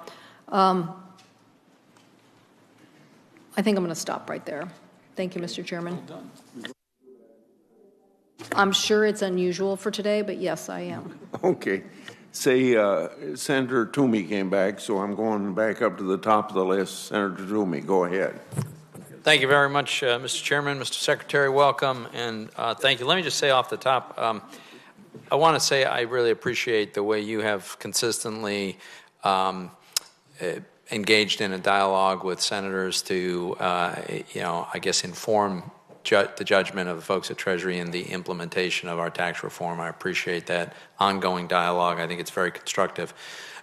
Related to that point, one of the things that I always thought was most constructive and pro-growth about our tax reform was moving to enabling business to fully expense capital expenditures in the year in which it occurs, rather than having these various depreciation schedules depending on the type of the asset. As you understand very well, for peculiar reasons, we have these expensing provisions phase out over time in the next several years. I've introduced, actually I'll be introducing tomorrow, a bill that will make those expensing provisions permanent and provide business with the assurance that they will be able to fully expense the capital investment that they make. My view is that enhances, you effectively lower the after-tax cost of capital. Doing that means more gets invested. That means workers are more productive and end up getting higher wages. So just quickly, all right, I think I know the answer, but are you generally of the view that encouraging that full expensing is good for the economy? Yes, I agree. Okay. And that's related to that is the issue which we know around here by the acronym of QIP, which stands for the Qualified Improvement Provision. So this alludes to the technical error in the drafting of the tax reform by which improvements to leasehold improvements for business, instead of being able to fully expense them when they occur because of the drafting error, they have to be depreciated over very, very long periods of time, and that raises the cost for anybody making leasehold improvements. And as you know very well, retailers, especially restaurateurs to a very large degree, have regular needs to make substantial leasehold improvements, and that category of investment has really unsurprisingly actually had a negative impact while the rest of CapEx has grown. So I know you've been supportive of this, and I just want to ask you to continue to work with us to get this technical fix into the tax code as soon as we can. Yeah, let me just comment on that. I mean, I think both Democrats and Republicans acknowledge that that was a drafting mistake, that it wasn't intended to be a policy change. We unfortunately cannot fix that through our regulations. And I have constantly brought this up with members on both sides of the aisle. This should not be a Democrat or Republican issue. There is a segment of the economy that was unfairly hurt by this mistake, and this is our number one request to get a congressional fix for. Well, I completely agree, and I appreciate your support on this. And then finally, I wonder if you could just, and I apologize if you've already covered this, but if you haven't, I'd love to get an update on where we are with the OECD in the talks about tax policy, and specifically, I'm very concerned about the digital services tax that some European countries are attempting to impose as a practical matter on American companies. I want to commend you for your work in helping to reach what looks to me like kind of a truce for now. The French have agreed not to impose these taxes on us. We have agreed not to impose tariffs on their products. I'm hoping that that gives us a moment to negotiate an agreement, but I also think it's best if it's done with respect to the entire OECD rather than on a strictly bilateral basis. anything you can share with us on the status of those discussions? So I think, as you know, these international tax issues are probably the most complex issues there are, but the President has been very clear that we think that the digital service tax is a unfair attack on U.S. companies and discriminates. And he's been personally involved in this with discussions with President Macron and others. As a result of his involvement, we have reached what I call a truce with France, where they will not be collecting this year while we continue at the OECD. The good news is that the UK also will not be collecting it this year. And I think all these countries have agreed if we have an OECD solution, they will replace the DST with the OECD solution. So we are actively working on that, and that is a priority for us for the balance of this year. Great. Thank you very much. Thank you, Senator Mr. Chairman. Whitehouse. Thank you, Mr. Mnuchin. Let me add to the bipartisan chorus of urging you to get 45Q done. It has taken 2 years, which I think is inexcusable. Somebody has done a rather poor job of quarterbacking that within your organization, but I'm glad you say it will be done in a few weeks. Please. Did you hear us? It will, I assure you, and there's no excuse for why it's taken as long as it has. So I assure you it will be done. So on another issue where we agree is incorporation transparency and the problem of the shell corporations that bedevil so many American interests. At the moment, we probably have 2 Republican votes for the judiciary version of the incorporation transparency bill, and I don't know that we have any on the banking committee. So your people and your administration needs to make a bigger effort politically to emphasize the national security and economic security prerogatives behind your support of the incorporation transparency legislation, because at the moment it is jammed up. I think it is jammed up because there are a lot of slippery interests that make a lot of money off of this rather creepy shell corporation, international crookedness, kleptocracy economy. And they are working through lobby groups to try to jam this up. I hope you agree with me that they ought not to succeed. But I want you to know that they are going to succeed unless this administration makes it quite clear that this is a bill that the President really wants to pass, that this is important to our national and financial security. So I offer you that heads up, and I hope you act on it. I have been in contact with the Banking Committee about a set of economic warnings that are out there, and I'll give you a copy of the letter that I wrote to Chairman Crapo and Ranking Member Brown.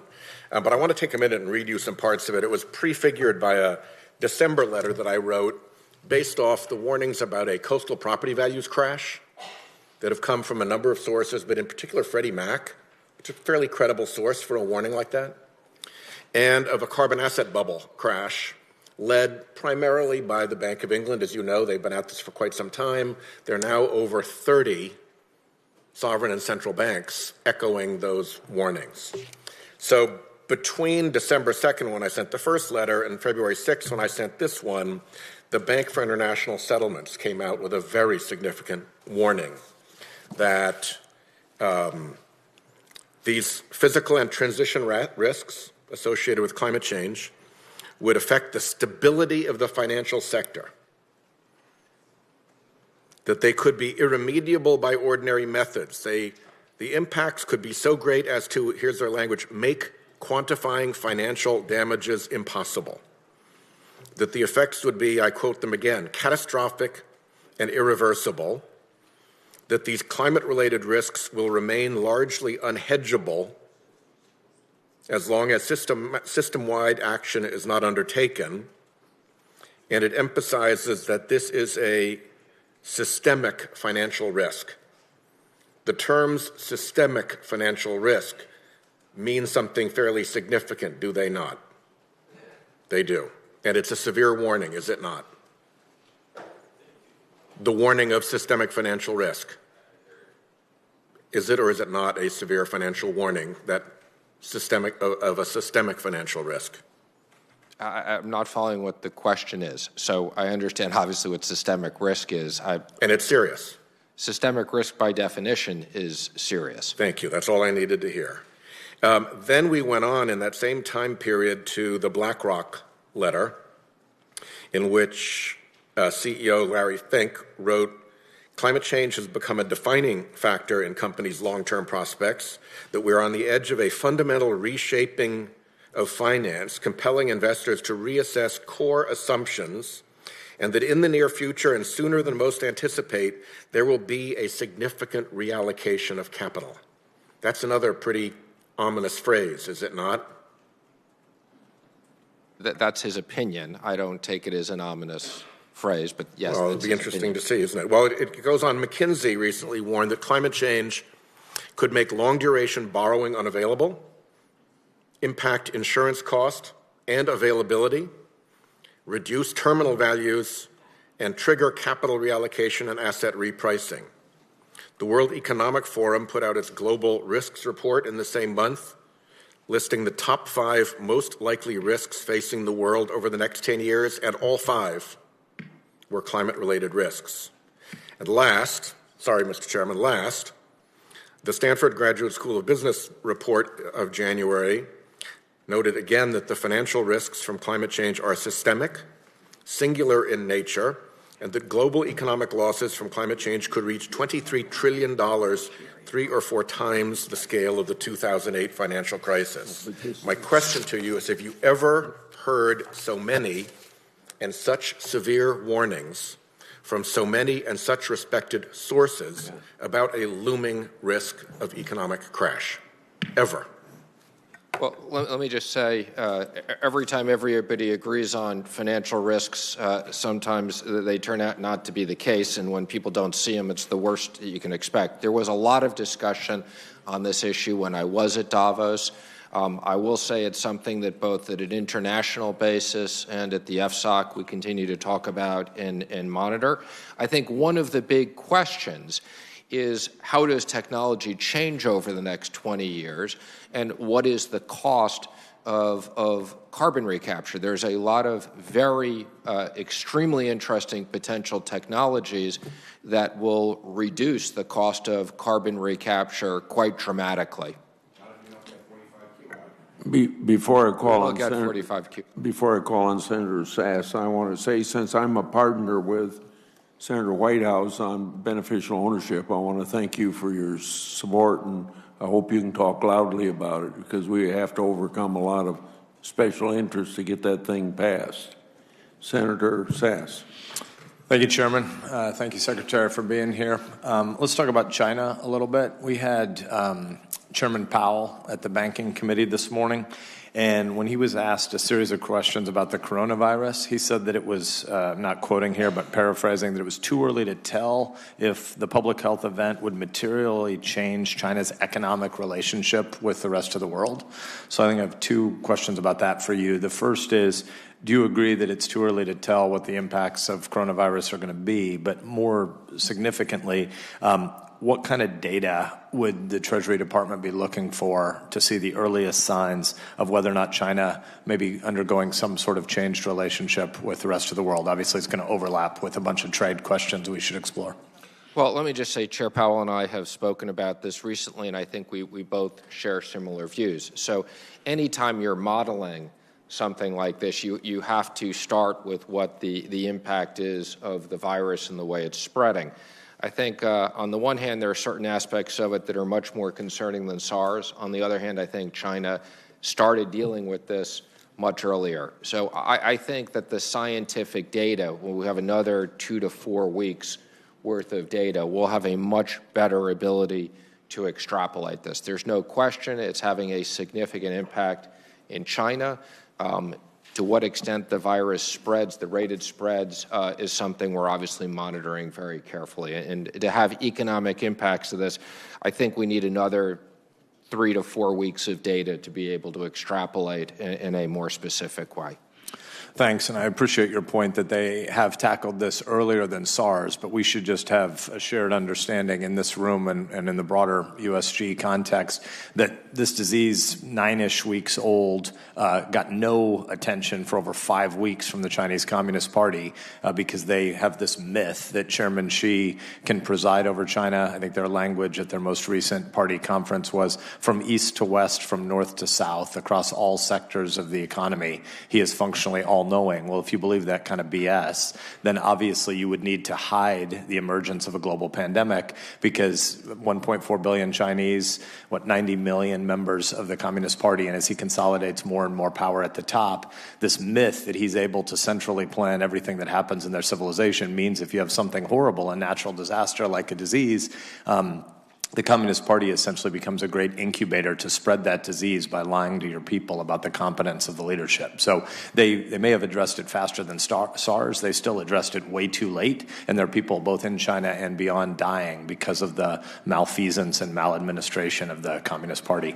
Could you distinguish a little bit between what you see as the victories of Phase 1 on the China deal that are real and what you hope could be the most front-end realizable goals in the Phase 2 agreement, and how you see that timeline, please?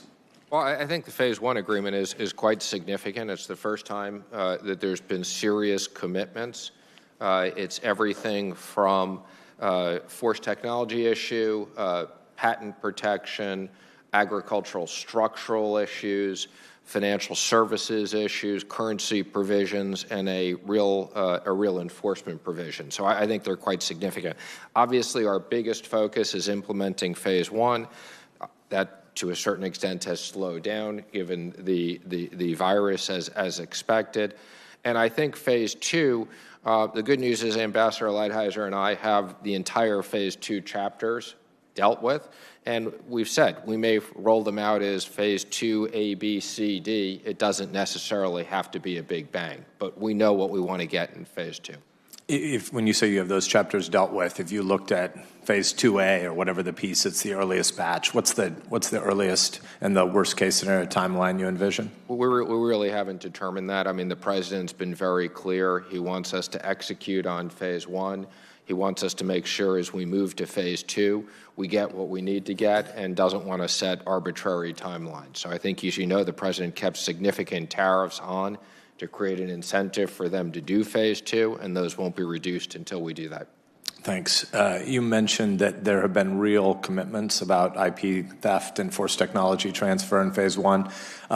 I want to start by saying I've got a lot of skepticism of whether or not the Chinese government will keep their commitments, but I applaud the president for having been one of the first people to push on the fact that China's been a bad actor and that we needed to shine a brighter spotlight on them. So I applaud the president for having done that. But it's also the case that they've made pledges many, many times in the past about IP and technology that they haven't kept their word on. Have you seen personally any evidence of things like Chinese ownership for past wrongdoing? So the Equifax indictments that were announced by the Department of Justice and the Attorney General this week, really great stuff, that more than 1/3 of America, great news that they're being indicted. The event is itself horrific, but the 2017 hack of Equifax that led to the personally identifiable financial information of more than 1/3 of Americans being stolen. Great that the Attorney General and the Justice Department are focused on that, but in any of your dealings with them, as you have these conversations about getting honest and getting real about IP and intellectual property more broadly in the future, do they ever own any of their past wrongdoing? Well, let me just comment, obviously, the Equifax thing, which is obviously quite concerning, and that's a law enforcement issue, so we have not had specific discussions with them around Equifax. I will say that as it relates to specific technology things, I think there is a legitimate interest internally in China by a large group of their area that they want to put these protections in place because they realize their economy can't move forward without them. Now, as you said, there's been commitments they've made in the past that they haven't honored. The difference here is this agreement has real enforcement provisions built into it. So we hope that I'm at the kids' table, and I recognize you see me as the most junior member, basically behind your shoulder here. I don't want to upset the chairman when his gavel. You aren't so junior. You get the same 5 minutes everybody else gets. Oh, that's a good way of pointing out to me that the clock is ticking 6.5 minutes. I'll follow up with you separately about some other IP issues. Senator Thank you, Young. Thank you, Chairman. Thank you, Mr. Secretary, for your service, for being here today as well. Since tax reform, our economy has absolutely been roaring. It's really been encouraging. We've been able to sustain, along with regulatory reform and implementation of USMCA forthcoming, the longest period of economic expansion in American history. And I know folks back home in my state are really enjoying the fruits of our prosperity. Since tax reform, real disposable personal income per average household in the state of Indiana has risen around $6,000. Moreover, average hourly earnings have grown at a rate of 3% or higher for 16 consecutive months, with the largest wage gains concentrated in the bottom quarter of the wage scale. So that's something I'll continue to tout, and I commend you and your department for your hard work to help affect this change. As you know, Mr. Secretary, there are skeptics still, despite these hard numbers of the Tax Cuts and Jobs Act, who are trying to draw attention away from our outstanding economic results and push concerns of stagnant wages. And I just want to give you an opportunity to sort of respond to this narrative we hear out there, and elaborate on how changes in investment behavior matter for ordinary Americans like those I just described. Well, thank you. I think there's no question. We think that the tax cuts are having a real impact on the economy and a real impact on wages, as you've pointed out, and that the average American is seeing real economic gains. That about says it. Well, thank you. And as you continue to implement the Tax Cuts and Jobs Act, I stand ready, this committee stands ready to help you, and also to help our taxpayers navigate the new changes, make sure that businesses and individuals alike have the necessary guidance. So I'd like to turn to a distinct topic, but a really important one, and it's the emergence of cryptocurrency and the challenges that creates for the United States government in various ways. So these technological advancements in the increasing interconnectedness of our world financial institutions is addressed in the President's budget. In fact, he proposes to move the Secret Service back to Treasury to create new efficiencies, and recently the IRS has increased enforcement and released additional guidance related to crypto. Proponents of crypto believe it can benefit the everyday consumer by lowering transaction costs for online purchases and increasing protection from identity theft and breaking down various financial barriers. How does your department, Mr. Secretary, plan to respond to this rapidly evolving technology of cryptocurrency and other digital assets? Well, thank you. And as you've commented, we're very supportive of bringing the Secret Service back home to the Treasury where it started and the efficiencies of having it together. We're spending a lot of time on the issue of cryptocurrencies and digital payment systems. It's a crucial area. And there's a lot of different things that get grouped together into this one area. So let me just be brief. But on pure cryptocurrencies like Bitcoin, and there are others, we want to make sure that these are not used as the equivalent of secret bank accounts. So we are working with FinCEN, and we will be rolling out new regulations to be very clear on greater transparency so that law enforcement can see where the money is going and that this isn't used for money laundering. There is another component of the market which people refer to as stable coins, where we do think technology can be used to reduce payment processing quite considerably, particularly for small dollar payments cross-border. And then there's a third component that people are looking at, which is central bank digital issued currency. That is something that Chair Powell and I do not think the U.S. needs to consider now, but could consider again down the road. You preempted my follow-up question there as it relates to central bankers. There's a concern that they could use these virtual currencies to operate outside of the current international financial system, right? Okay. Well, as the department stands ready to begin working on that, I look forward to engaging with you on that issue. So thank you so much. I yield back my 5 seconds. All right. Mr. Secretary, here's where we are. The chairman had to be out of the room for a couple of minutes, so Senator Thune is going to ask his questions. I have one additional area I want to explore with you. It should be quickly. Appreciate your patience, and we'll recognize Senator Thune, and I think the chairman will be back. Thank you, Mr. Chairman, and thank you, Secretary Mnuchin, for being here today. As has already been pointed out, in the 2 years since tax reform has passed, we've seen and continue to see the benefits of that. And last week's jobs number was great, another 225,000 jobs created. And probably most importantly of all is just the annual hourly wage growth that we've seen has been north of 3% again, and for 18 months now in a row, and unemployment at 4% or under for 23 months in a row. So these aren't blips on the radar. These are they mark sustained progress and a fundamental shift in the trajectory of the economy, and an era where lackluster growth is no longer the new normal. And so we believe the policies that are working, we want to continue to make life better for American workers, and I hope that our friends across the aisle will put partisanship aside and join us in creating even more opportunities for American workers.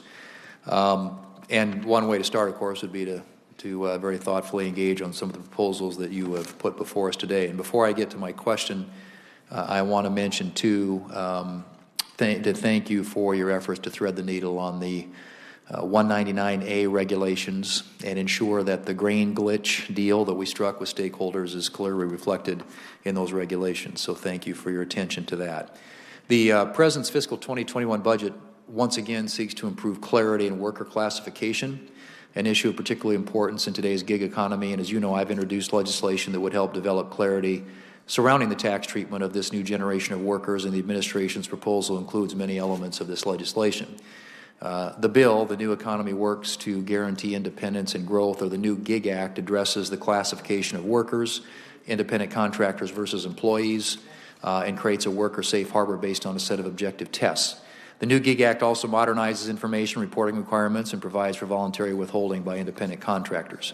Mr. Secretary, do you agree that one way we can address the tax gap is by updating our tax reporting laws to ensure that the IRS has the information it needs to enforce our tax laws while also respecting the traditional distinction between employees and independent contractors?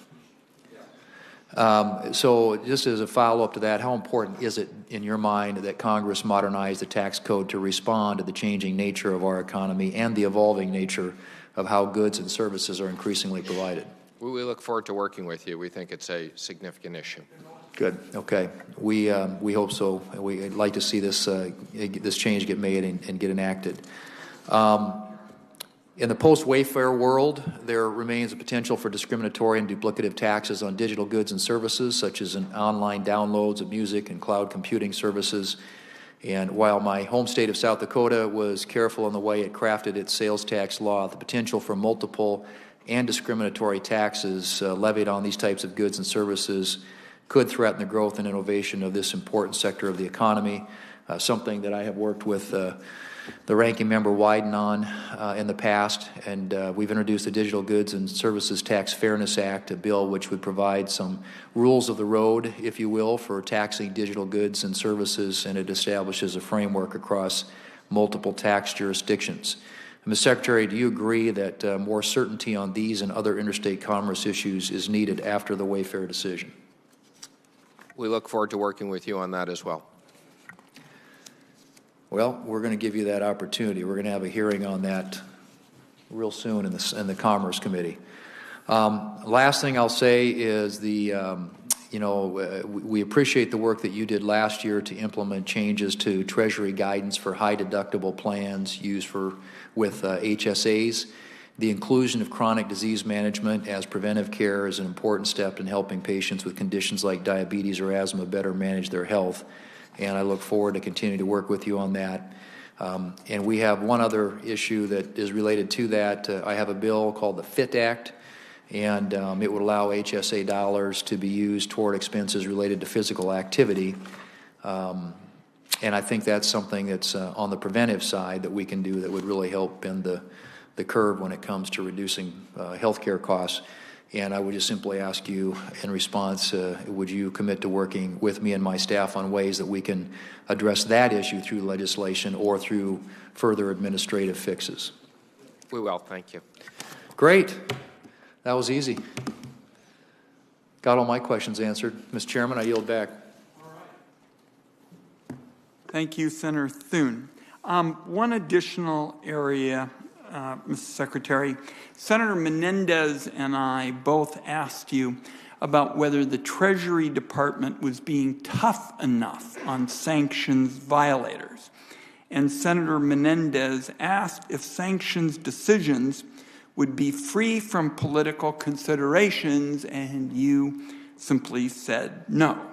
Now, President Trump has one of his Trump Towers in Istanbul, and senior Halkbank officials have offices there. In a letter that your office sent to me in November, and I'm going to put that into the record now, you said that when President Erdogan asked Trump to go easy on Turkey, President Trump referred Erdogan's request to you. So my question to you is, did President Trump ask you to intervene and assist with Turkey's sanctions violations?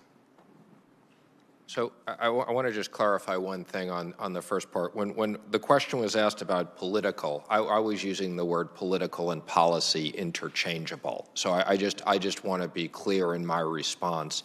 I was not differentiating, and perhaps policy was the right response and not political. As it relates to, and again, I want to be careful about how I respond to this, because this is subject to ongoing law enforcement with both OFAC and with the Department of Justice.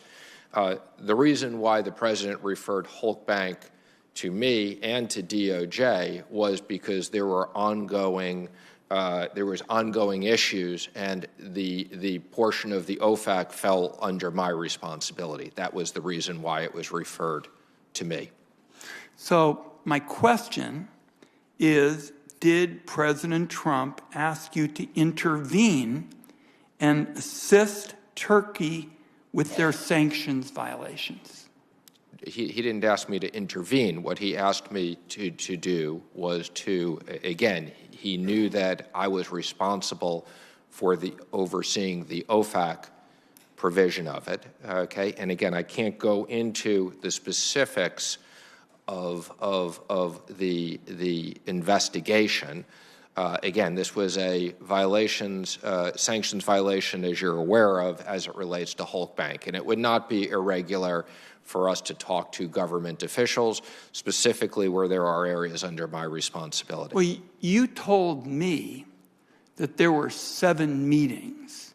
Now, I know enough, having served on the committee, the Treasury Secretary is a pretty busy fella. 7 meetings, what happened at these meetings? Well, I just want to say, my calendar are public, so there's no surprise. I assume the 7 number is correct, but again... That's what you told me. But again, I meet with finance ministers, I meet with world leaders, with the president on a constant basis. So many of these discussions had nothing to do with sanctions issues or Halkbank issues whatsoever. They had to do with both financial issues. We were having trade discussions with Turkey. We were having discussions around foreign policy issues. We were also having other foreign policy discussions. So again, these were not, I don't want to in any way imply that these were all Halkbank discussions whatsoever. Almost at every G20 we've been at, we've met with Turkey on a regular basis, on a bilateral basis. Okay, we'll leave it at that for now.